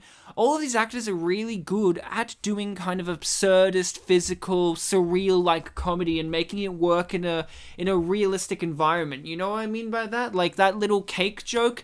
Joan Cusak's face and how much effort she's putting in. And, you know, John Goodman is also one of these actors who's really good at comedic roles in an absurd fashion. He's just getting a funny face. Yeah, exactly. He's getting another one! He's getting another one! I like that the mum right now is wearing that little vest thing from the flea market. And he was looking at the camera. No, he's got lazy eyes, so that's not his fault. Okay. But, you know, Isla Fisher, as being married to Sacha Baron Cohen, obviously, but has great comedic abilities as well. But even before then, you know, I think that this movie really nails down a good, weird comedic sense. You know, when she has that little scene where she's trying to get the letter, or her and Krysten Ritter's whole entire friendship. The comedy elements. The goofball comedy elements really lift this film above the rest in terms of things. Because films like Bride Wars tried to do that, but then didn't follow through on it a lot of the time. That was the weakness of that. One of the weaknesses of the film for me. Still an unappreciated. It was an unappreciated masterpiece, sure, but like that was a weak part. But it's like, okay, they got Anne Hathaway dyed, you know, like bright orange, and she's doing a strip dance or whatever. Keep going. No? Okay, that's it. But this film is like, hey, you know how Isla Fisher has like, you know, this obsession with fashion? Let's just keep nailing this to a higher and higher degree until eventually it's like, this is kind of like a Greek tragedy story, except for without death at the end. Or incest, you know, I mean. Yeah. You know, I mean, Beck's a big fan of incest. That's why she kept watching Dexter. And Ryan, of course, no Greek. What? You're not a fan of incest? No, that's why I stopped watching Dexter. It got too weird. I stopped watching it because I never liked it in the first place. The reason I watched Dexter, this is true, Bartek. You've never watched it. You know, it's about a serial killer who kills serial killers, right? Well, and of course, I know. And he works for the police. And I know the only reason I watched the show was because I don't like him as a main character, Dexter. Like, I hate him. Like, you know, sometimes you need an unlikable character as your main character. We've had that in this movie. She's a bit of an unlikable character, but I like her. In Dexter, it was like, I hate him so much. The only character I like was one other detective. I can't remember his name. He was like the only one who saw through his shit because he just hated this guy. He's like, I hate him. There's something weird about him. Then like 2-3 seasons in, this character dies, and then the show's just like, okay, where do we go now? I don't know. Serial killer of the season. That's what we do. Surprise, motherfucker. And then John Lithgow turns up and he's like, I'm a family man. He's the worst one. He's the best one. Like, no, as in like serial killer. Oh, yeah. Like he's the scariest one. But they kind of get on for a bit. I know, it's freaky. Oh, look, it's God. Shut up. And forward to all employees. And then look at this. Send. And he's just focused on him for that a little bit. smile right there. You didn't even acknowledge the first thing where he looked left, he looked right, and then he knew, all right, I know what to Brandon do. Worst type of communications. I don't want to communicate with Brandon. Brick. Oh, he took her with him. It's been fashionable since 2009. Hey, look at her. I'm glad that she's... Hey, Ryan, what's the tie pointing at? The tie? His tie that he's wearing, what's it pointing at? Jacket His doesn't neck. fit very well. Whose? I feel like they spent a lot of the budget on the first 12 outfits for Isla Fisher. And Well, no, it's the whole idea is like she's going into this world of dorks that don't know how to dress right. Oh, okay. He does, but he chooses willingly not to because he's crazy like that. I mean, that woman's dress or skirt looks pretty nice. It's beige. Look at that bin. It's very clean. I mean, it With a could bin be bag. it could be neater with the bin bag even, but whatever. I mean, yeah. No. They Props spent so department much don't have the have time for budget. that. They spent so much of the Ryan, budget on the bin bags of the first half of the movie. Be for Isla quiet Fisher. or I'll put you in that bin. Okay. I love this. What did you call me? Is this a race joke? Oh, good. I'm glad that they included that in there. Well, Ryan, his name is Freak, so he's not used to being called bad things. Names. He's being called Dr. Freak. D-Freak, I Ryan. love his face here. John Goodman's face is a gift to the universe. I like the four... Well, it was technically 3 because there was a cut, but... Oh, was that him at the front? Yeah. Who? He forwarded it to all God. the Oh, employees. yeah, God's the first one at the door. I didn't Of course notice he that is. yesterday. Oh, I did. He's pretty much one of the only guys there. This mannequin has a face. I love the dad selling things. Delicious. I love I'll give you $30 to get away from... Honestly, he's a sports... If he is really a sports player, which I imagine he is, he's a good actor. I thought he was really good in this movie. Like, that line there, I thought, that's a really catty little line. Like, I'll give you $30 to get away from my table. And he does it with such surety. I'm very proud of him. Like, get in more movies, dude. Like, I'd love to see you. Weird thing to say. I feel like he could be the real version of Shaquille O'Neal in the Adam Sandler movies. You know how Shaquille O'Neal's in Adam Sandler movies and he's not very good? Which ones have he been in? Grown Ups 1 and 2? Haven't seen them, though. Oh, you're fucking missing out. I know I There's a am. great podcast called The Worst Idea of All Time in which these guys watch Grown Ups 2 once a week, every week for an entire year and talk about it. And then they moved on to your favorite, Beck, Sex and the City 2. Yes. The one where they go to, was it Saudi Arabia or somewhere? Should be called We All Got Botox Too. Hey. You should see it though. The Hey. movies, their faces become more and more different each movie. It's crazy. Hey, Mr. So is it a Blankwood, whatever, the husband, Oh, Big. Mr. Big, they're all So got stupid is- names. is He looks Sex- the same. Is Sex and the City 2 a sequel, or is the title actually like Sex and the City 2? No. No, it's a two, sequel. It's in like numeral 2. Here's the idea of Sex and the City 2. Hey, let's take these dumb bitches And the City 2. How much does this to a Saudi Arabian-like country and see how they go. sell for again? It was $300. It was originally $150, and then it becomes $300 in this bidding. 300. No, doesn't it go for a little bit more? No, I'm I thought thinking. the dark-haired lady on the phone gets it. No, it's the blonde-haired lady. But little do we know. It's actually him all along. Yeah, I knew that. Did ya? Well, clearly not. I like how she grabs her, like, why do people do that when they're excited? Like, bunch up all their hair and have it on their heads and be like, "Ooh!" That's weird. What? When people do that, it's like, why would you mess up your hair? This is your moment. You want to look nice. This is Why your wouldn't you moment. Why won't you violently fist bump and pull out your tongue and go? "Ah!" Yeah, but that doesn't mess up my hair. But wouldn't that be funny?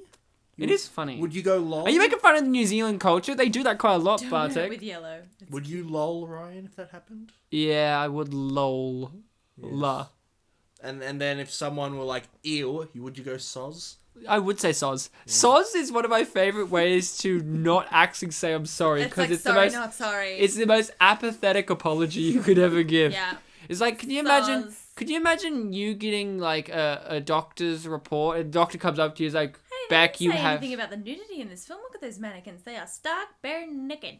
Far out. Stark and bare. Do you say naked?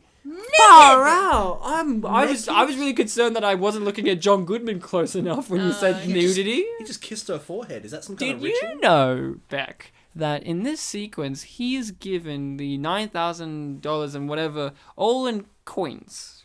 Yes, Coins. I did know that. Now, did you know, legally, he is allowed to refuse that payment and actually demand bills? No, Really? that's not right. No, he The can. trivia said that he can refuse it, but it will legally be considered paid off. Oh, good. So, does that mean she keeps all of her money then? Yeah.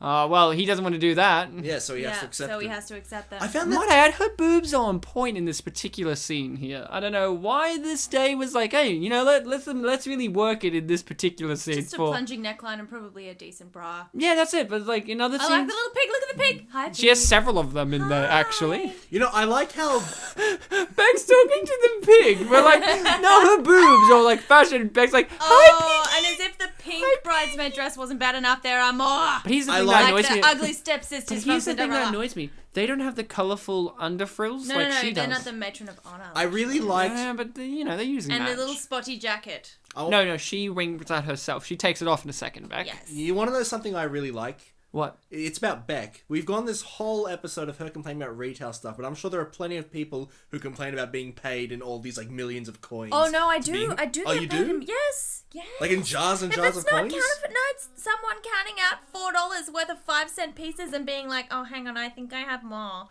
Yeah, but I mean like paying off a getting huge change. debt. Oh. Like, or paying taxes or I something. have people who will lay by an item, say for $300, so they put a 20% deposit down on it, and they come back week after week paying like $5 and $10. It's like, why don't you just wait 3 weeks and pay me $20? Because it'll be gone by then. No, it won't be gone by then. It's labelled. It's got their name on it. We've set it aside for them because they Yeah, put a deposit on maybe it. they don't wanna. Stupid. Everyone should be like me. Before I came to your house, to your studio, Walking to do this cupcakes episode. all in a row. Look at them go.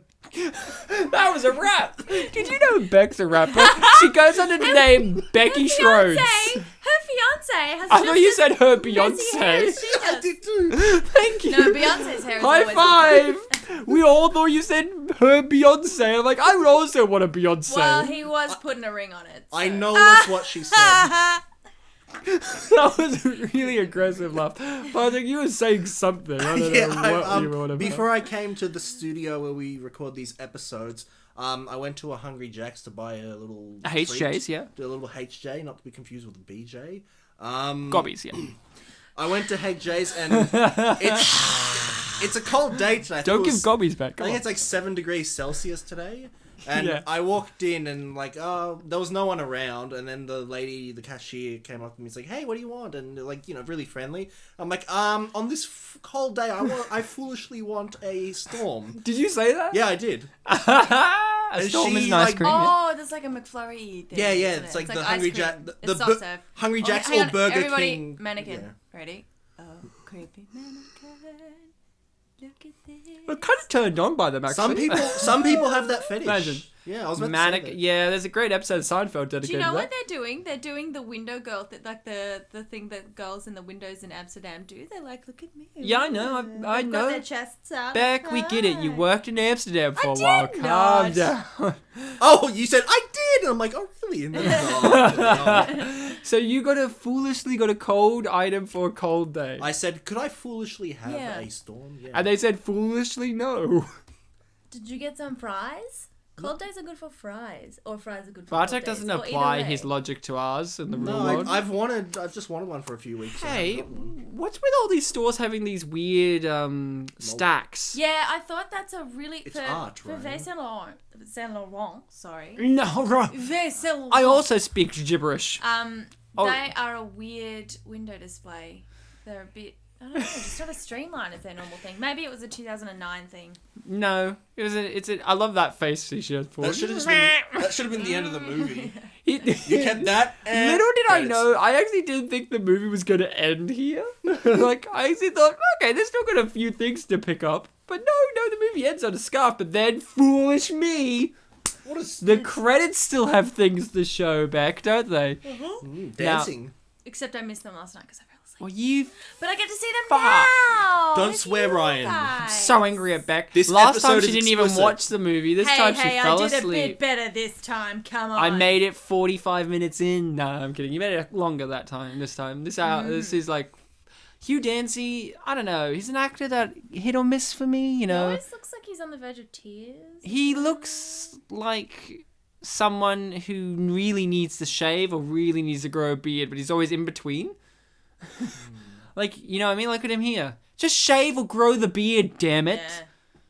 I know you're trying to be scruffy, but you can't do it, son. You know who can do scruffy real well? John Goodman. Maybe it should be him playing this role. And he's still the dad. John Goodman. John Goodman plays a dual role. Kiss. I mean, it's a nice kiss. It's a nice kiss, but you know what I like about this kiss? Shoes. Yay! And then, uh-oh, does this indicate that she's not over it yet? It winked, which is creepy. Oh, that was a cute smile. Yeah, Yes. She's a cute girl. If I was him, though, I'd notice that. I don't think it actually happened though, Ryan. No, it actually happened. She Well, looks, He's just too busy being all like... and the movie ends with a scarf. Scaff. But then, uh-oh, we get told she's now a Very maid. green. She's kind of like she should have been in The Wizard. Oh, he shakes. He Picks her lifts her up up again. Yay. We never find out what his story was. Why is there? Oh my God! A dog. A dog! The damn Scandinavians are feeding that dog chocolate. Damn it! Finland. This is my Probably friend, good and she's a chocolate very dog. famous prostitute. Oh yay! Hey! Kiss the glove. Well, wouldn't you kiss the prostitute's glove, Wee-hoo. Beck? You don't know where that glove's been. Beck, come on! You just talked about Amsterdam. See, look, they got the fan back. I'm very happy about that. And he's Dancy. Yeah, the fan is cute. Hugh Dancy. Just Who's her Dancy? earrings look like little red coat soldiers. Oh god, yeah! This is what you missed. This is what you missed. This is the best part. He's like, oh, it's a one. And that's the last thing you see. And you know what the best part is? That wasn't even Joan Cusak spinning him. No, just some That was random another girl woman. in very tall boots. Here's the best part about that.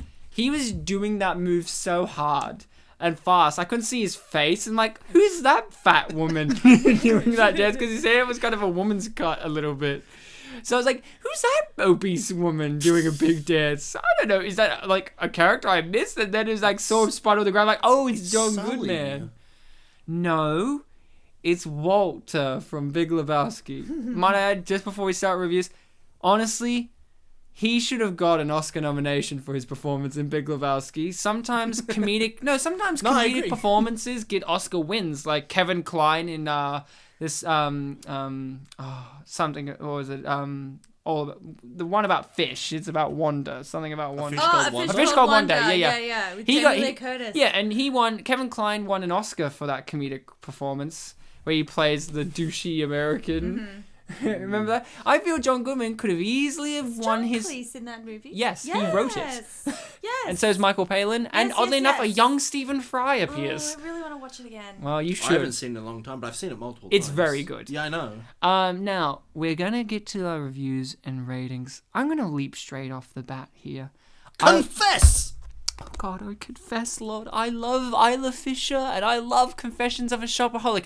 This movie is a pleasant little surprise. I at first was worried that maybe I had my nostalgia goggles on before watching it, thinking, and I actually spent a lot of the time thinking to myself, come on, Ryan, there must be a reason why this is unappreciated, and trying to look for reasons not to like it initially. But then I just got swept up in the magic of it all. And there is points in the movie that I brought up that weigh it down, and the three reasons that I brought up are reasons that it is not as popular. But I think those are superficial reasons for a movie that deals with the superficial nature of people, but is actually not superficial. And the first reason, it's a problem with the banks. Yeah, but that's a time period thing. So like the recession happened, but look at the movie now through the current lens. It's a timeless story of, how vanity, ego, lying are all bad things to be filled up with, and that you can lose your way. And I think it's a good message. I think that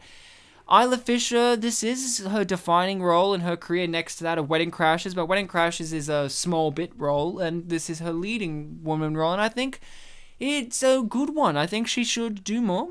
I think that there should be more chick flicks kind of like this one. I liked the characters, I liked the story itself, and I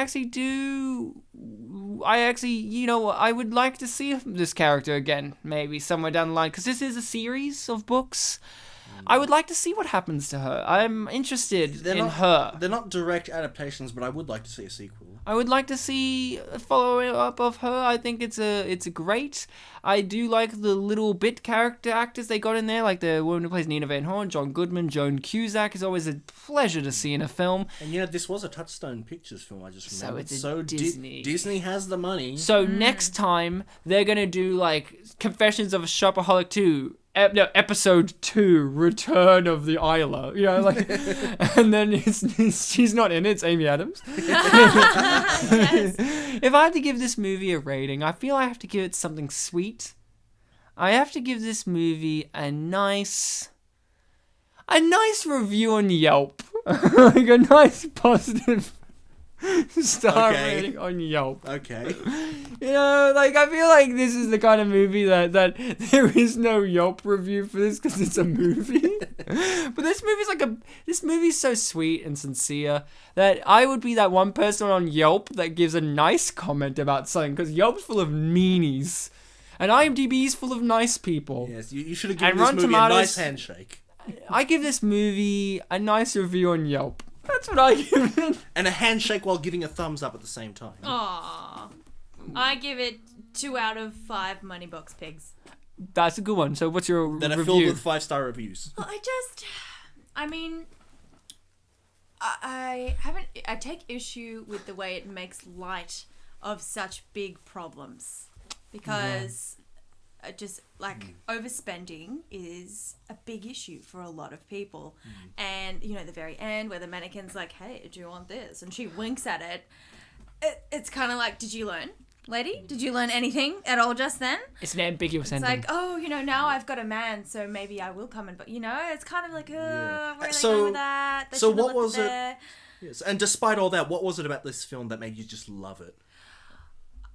Despite all the flaws. That It's you're bright saying. and colourful. Mm. It's fun. And that's why It's it's the very greatest. cute, and the parents are good characters. I love a film where the parents are really cute and accepting and just warm and funny and sweet. Yeah, they're like not that. an obstacle. The best friend forgave her. That's nice. That's nice. Yes, and the guy forgave her as well. That's also nice. Forgiveness. And the evil debt collector, who really, let's just admit here that he is just doing his job. Oh yeah. Even if he he's a little is. bit malicious. Even about if he it. draws little sharks all the time. Even if he's a bit psycho like that. Even if she has a class to sue him I feel like for what we he shouldn't did. paint authority figures like that. So that wasn't really appreciated. Bartek? Yeah, revealing your client's personal debt details on live TV. Hey, sometimes you gotta do what it takes to get the job done. And even if you get fired. I heard that debt collectors like doing that because people don't know their rights of privacy, so that they don't know that they can sue them. Well, that's great.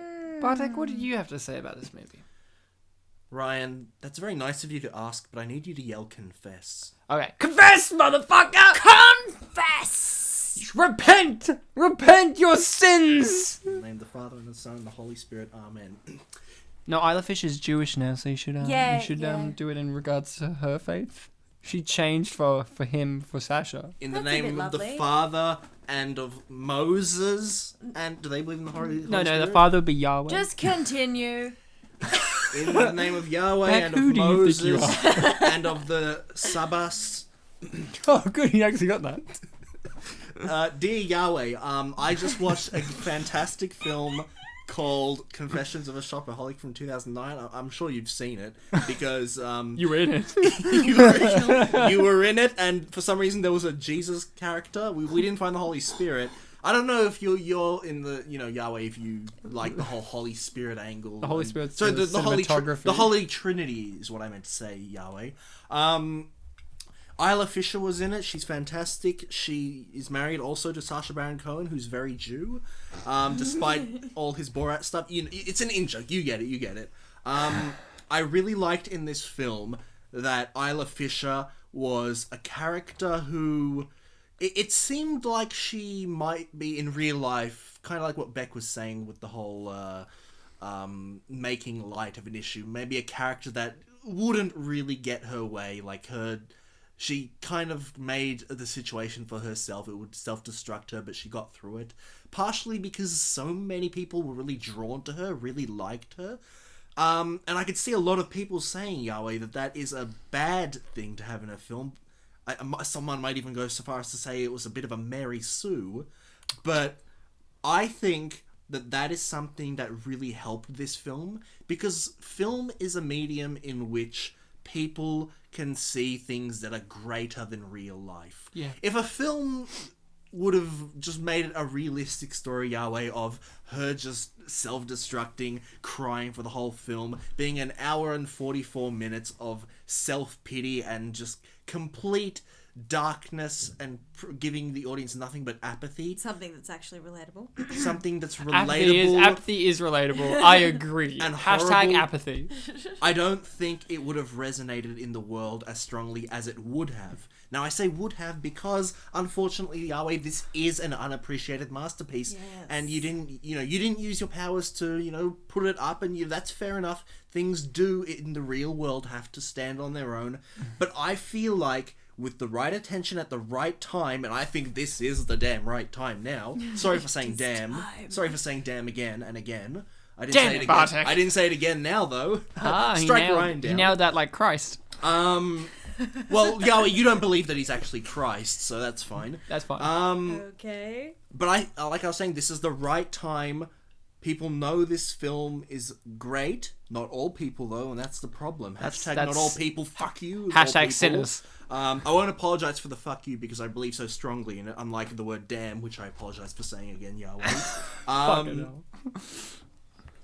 It has great cast. Has two people named John in it, and even though that's a very common name, they're both good Johns. Good Johns, not like the Johns that take prostitutes, you know what I mean, Yahweh? Sorry, Yahweh. Good reference there for those. Yeah, you don't know Methuselah. Good job. Yeah, I mean, it's a reference to prostitution, but okay. Everyone, yep.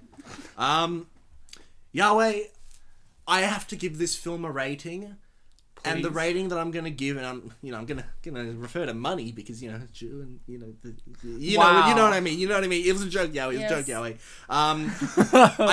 I thought of this rating when I was watching the credits, Yahweh, when it had the song list. And my rating is, if I was a rich girl, I'd buy every copy of the DVD. Right. So we have every copy of the DVD. That's review why on Yelp and 2 Moneybox Pigs for Confessions of a Shopaholic from 2009. Amen. In the name of Beck, Yahweh. some people have some nice things and some bad things to say on the internet about this film. Let's go. Read And them YouTube. to me. Bartek has some YouTube comments because YouTube is different to IMDb, which is what I have. Because YouTube, people like to reply. IMDb, there's no Shit replying goes on this. down on YouTube. Shit. There are only 8 YouTube, comments. people like to say what they are thinking, like off the cuff, very cerebral. But people on IMDb, they take time. They make paragraphs. Yes. Okay. Here on IMDb, we have a nice 9-star review from the year 2009 when the film came out. It was called "Why Did This Bomb?" Aww. I watch a lot of films. I'll watch anything from a slasher fest to some weird arty film that just videos bookshelves. Well, almost. Last year, I pretty much watched every romantic comedy in existence, as that is all my male housemate would watch. I'll watch anything, but I've seen enough to know the dire ones. Well, we all have our own opinions. Right. Is that right, Beck? We all have a... We do. Continue. I really enjoy this film. Maybe it is because I expected it to be really awful. Maybe I got seduced by the good cast. Or I really am secretly... I am really a secret girly girl and just thought all the shopping was fabulous. I'm getting hives. Continue. Why? You that last sentence. You just sound like people who shop, Beck. That's pretty much everyone else in the world. I don't like anyone that makes my job what it is. I think Beck just doesn't like girls. What are you, gay? But seriously, how did this get that bad an IMDb rating? That bad all has underscores for some reason. Yeah, get that bad. I think they want a quotation mark. IMDb rating. I mean, I actually thought it was better than The Devil Wears Prada. Amen, sister.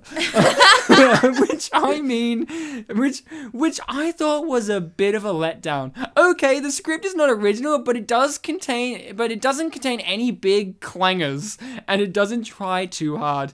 There is no wooden acting, no moments of cringeworthy awfulness, and some good cast chemistry. This person is a hipster before being hipster. Why have you got to make so many negative comments? This person's just putting themselves out there. They're just a girly girl. But look at them all like, oh, I didn't like Devil Wears Prada. Look at me and how different I am. Well, Anyway, I'm soz. No, if you want to see a bad big budget rom-com, I still maintain Wimbledon is awful. Oh, Okay. Big statement there.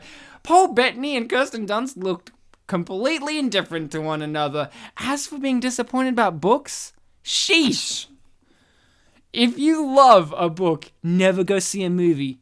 For example, Atonement. Okay. To be fair, the Atonement book's way better than the movie. Yeah. Or accept it is going to be completely different. Confessions is utterly predictable, but the characters and actors are kooky in a lovable, non-Oscar lusting way. It's like cheap chocolate, you know? It has hardly any rich content, but you keep going back. I love that paragraph. But there's no question mark, so it's just a statement. Like, it's like cheap chocolate, you know? There's no question of that. It's a statement. You believe you know. Yeah. It's like cheap, you know. You keep going back to it. And then they censor themselves for this one. But this is, fuck it. I really like this movie. Not quite as much as Fight Club or Dawn of the Dead. But it's moving up there. Seriously. Now, if only they'll do a sequel involving Christina Ricci and a load of blood, and that's the end of their review. I don't know what that's in reference They are edgy. That is weird. Bartek, what did YouTube have to say? Did they have any insightful little moments for us? Beck's gonna break out in hives if there's mentioning of shopping. Oh, girly girls. First comment. All these years, I thought that was Amy Adams. Sorry, Isla Fisher. You should be fucking sorry, you cunt. How could you? Second comment. I thought this was going to be another dull chick flick. Then William Graham showed up. All I could think about was Hannibal the entire time. I'm afraid I've mentally typecast Hugh Dancy. Oh no. That said, he is a good actor. I had no idea how well he could play characters who weren't mentally unstable. He did look like he was going to cry the whole One time. of his rom-com movies, he plays autistic, and like that's the hook of the movie. It's like, this hot woman falls in love with a man with autism. Can they make it work? It's like, Jesus. The next comment is, LOL, I'm from Finland. These are comments to the trailer, by the way. Well, Can I read the next IMDb? if you're good. Okay. I want to make I'm good. sure. I want to make sure it's pretty decent. Yeah? This has just for Bartek. I'm gonna let her read it. Yeah, because that's fine. Beck's keen. I'm keen. I've never let anyone read an IMDb one before, have I? I've let one guy read one a comment. Now, Beck, you're gonna read this now, just for you guys at home. This one has no star rating in it. Okay. Beck, have fun. Doesn't have any Money Box Pigs ratings either. All right. Should make Melanie Griffith proud. That's the title. Being a non-shopper, I can hardly call myself expert on the passing of a shopaholic in Confessions of a Shopaholic. But this I can say. Rebecca Bloomwood, in brackets Isla Fisher, is an addict of major proportions, unable to let go of the exhilaration that shopping brings, a feeling that the world is better for her purchases.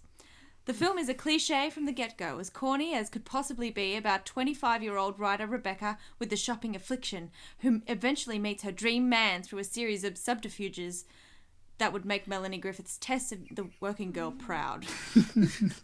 Good luck. Okay.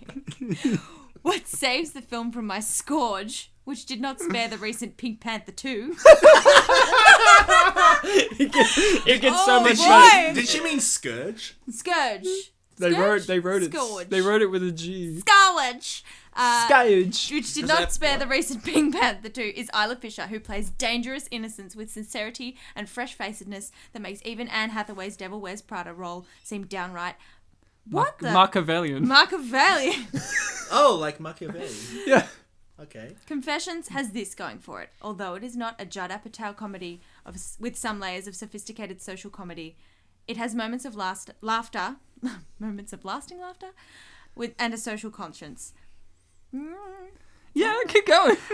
Coming as it does amidst the worst recession in decades, in which shopping would be a welcome antidote to the fear of spending that exacerbates the recession, Confessions also almost makes a case for credit spending. Then again, maybe such encouragement is not such a good thing for shopaholics. Isn't that the greatest thing you heard? Someone had a little bit of sense there in that last paragraph. Except for, I love, no, that's it. I love in the last paragraph, they're like, although it is not a Judd Apatow comedy with some layers of sophisticated social comedy. Oh, yes, I think Judd Apatow, I think, yeah, social, brilliant commentary. Michael Cera, yeah. I like that they didn't like Pink Panther 2. From my scourge. I want to see the review they wrote for that movie. The next comment I have is very positive. Yay! I love positivity. Yay! Like if you're watching this in 2015, it's New Year's Day today, Colin D. I'm not watching it in 2015, I can't like it. Fuck. But let's like it anyway. No, that's a lie. I don't like lying on the internet. I hate liars. Well, these next two, I feel they better be liars because they fucking suck. Oh, good. They're very pessimistic. I hate pessimism. Hit me. Man, this is such a first world problem movie. And then the next comment is, imagine trying to explain the premise of this movie to a starving African child. Well, they don't. Explain YouTube to a starving African Excuse me. child. Do they speak African? No, I didn't think so. Yeah. It's hard to speak to people who don't speak your language, buddy. I have two more comments. Should I get them out of the way? No. I'm going to go with this negative one because we had a negative, Beck. You're a little bit negative, and this person was negative too. They gave it a 3-star. Oh. And they wrote... Still more than my 2 money box pigs. You fucking... I'm getting angry now. This is getting me fueled up for this review, which is... Let's beat an African This child. is Sophie Kinsella. Where are you? Oh. That's the author. In case you want to know, Bartek. Of the book, Now, this review may contain spoilers. Oh. So, if you haven't watched the movie, guys... By now, if you haven't watched the movie, why are you even listening to us? This film was a huge disappointment. It was almost cartoon-like, and then this is in brackets, maybe because Disney got its hands on it? Like 3 question marks, Bartek, that's a big question. And contained very little of the novel's humor, tension, and honesty. Where was Becky Bloomwood's post-shopping binge remorse and panic? Why make Luke Brandon her boss? Why have Alicia's character played by a transvestite? Sorry, but she really looks like one. Oh. Did she? I thought she looked like the long legs? Yeah, long legs. That's long legs. No. Instead of laughing, I was groaning in disgust and could not wait for the DVD to end. To top it all off, what a complete and total embarrassment for John Goodman and Joan Cusak, whose talents were utterly wasted in this film. What I did like, though, were those talking mannequins. How cool was that? With another 3 question marks. Another 3. It's a big question. Okay. And let it be known, listening people, though, that they did own a DVD copy. Yeah. And I'm going to read another one because this is the long one, but this is from Sydney, Australia. So this person might be Isla Fisher's relative. Because they gave it a 9-star, Bartek. Make sure you put on an Australian accent. Alrighty, crikes. I'm Paul Hogan. This one's called Confessions of Another Shopaholic, so it's definitely her sister. So it's a sequel. It's Amy Adams. And it's 9. It's and it's 9. Amy Adams doing an Australian No, accent. it's 9 stars, Bartek.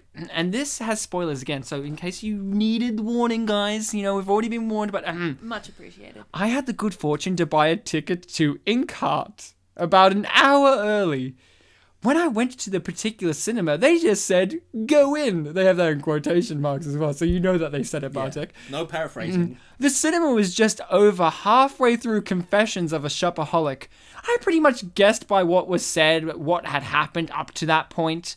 And indeed, it was a blessing. Myself, a reforming shopaholic, smiley face. It was a message to know. It was a message to know there's more to life than buying stuff. Now, my shopaholicness was very different to hers. I'm not into high fashion. For me, it's more books, mainly sci-fi, fantasy for the escapism. Fantasy sci-fi action figures and new agey things like crystals. Again, more books, and also pretty house things, and fun stationery. Stuff. She likes stuff. Do you like stuff? She likes But stuff. she insists books. Yes. Now, some things I need, but I did have a tendency to go overboard and have been badly in debt. So vastly different shopping habits. Though the movie helped me realize what I knew deep inside. I don't need a Harry Potter night bus or a Jedi Master toy to rescue me. I don't need all this stuff to make me feel better. Like Rebecca said in this movie, shopping makes the world get better, and then it isn't anymore. It's like a high from a drug or alcohol, I guess, or a sugar high. Feels good at first, though. That feeling is short-lived. I thought the movie illustrated this brilliantly. They have that in asterisks there, so you know it's important. This But is a really good blog post. this is really their confession. They copied and pasted it to their Tumblr. I was amazed. No, this was 2009, so this would have been their Yahoo. Or their blogspot. I was Bebo. I was amazed to see so many people trash this movie as insensitive in an economic downturn. These morons seem to miss the whole point of the movie, and they saw the whole thing too. I'll wager they would have seen how upset Rebecca got during the talk show, and how she realized she had a problem and repented. See, it's all connected, Bartek. Yahweh would be very happy. How Shopaholics Anonymous, how she would not let her dad sell the Winnebago, how she went to Shopaholics Anonymous, how she used her mind and came up with a solution. She used her mind back. That's a good talent. She turned her dream job down at the end as it went against her integrity, knowing it would make girls and young women into fashion/shopping addicts. How's that for integrity?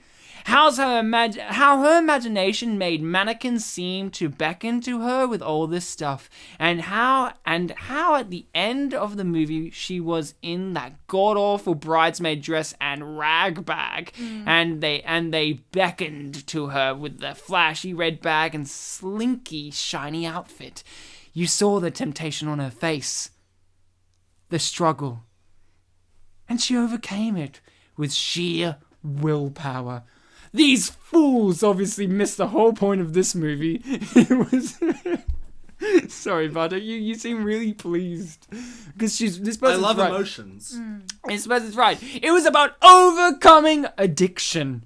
It could have been Confessions of an Alcoholic, or a drug/sex addict, or Confessions of a Gambler, or any other addiction, about how they struggle with their addiction. Shopping can be a serious addiction too, but most people seem to miss that. Yeah. Makes you wonder about the intelligence and integrity of some people, what they see it right in their faces and miss the point and harp on and on about the opposite of what the movie was about. Duh.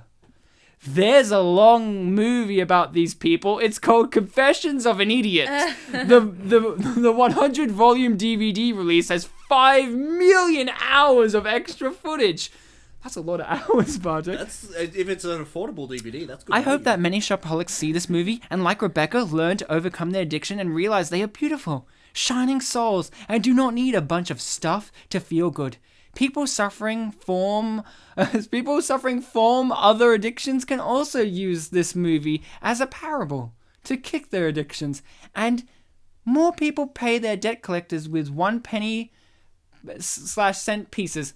Ryan, Netflix is telling you to watch Bride Wars. Okay, guys. Oh my god. Bartek, what did YouTube finish us off with the loveliness of the world? The second last comment that I've grabbed is, when I first saw this, I thought she was the most beautiful and funniest person in the world, and all I wanted was her closet. And the "You Speak Prada" line still gets me every time. Thanks for 5 years of joy!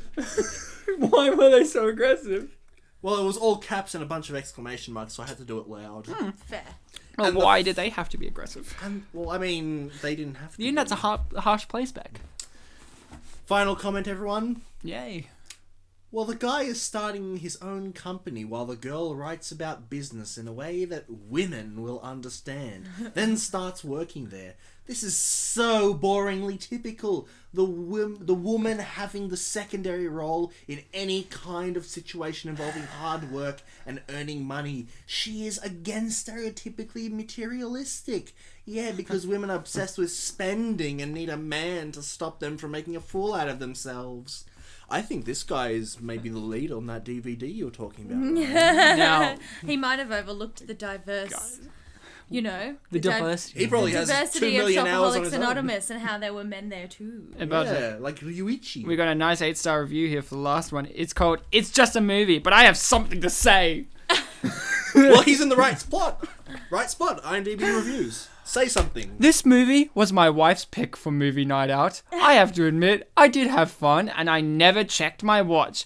I think all of us have some type of shopping weakness. That was shown clearly in this movie. Now, I have to get serious about something. That looks like one paragraph of a whole review, Ryan. The Predator collector, Derek Smith, would not last 5 hot minutes. Hot minutes. 5 hot minutes in the real world. What kind of madman comes to someone's home asking for money? Plus, this was set in New York. The only thing this clown would have collected was a bullet. Is this guy living in GTA? Wow. Yeah. Now, when this jackass slammed her on national television, he would have been sued. All Rebecca had to do was call the state attorney general's office. She would have had a strong case. All those witnesses. I mean, viewers all saw what happened. However, people, please pay your debts. It's the right thing to do. I know times are tough, but the collectors have it rough too. Back to our friend, Mr. Smith. The way Rebecca paid him off was cool. What I would have loved to see was after the payoff, a representative from the Attorney General walk in, fine the collection agency double what Rebecca owed. So my word to everyone, just do the right thing. If you owe, pay. If you're collecting money, be smart, be safe, and don't do anything illegal either.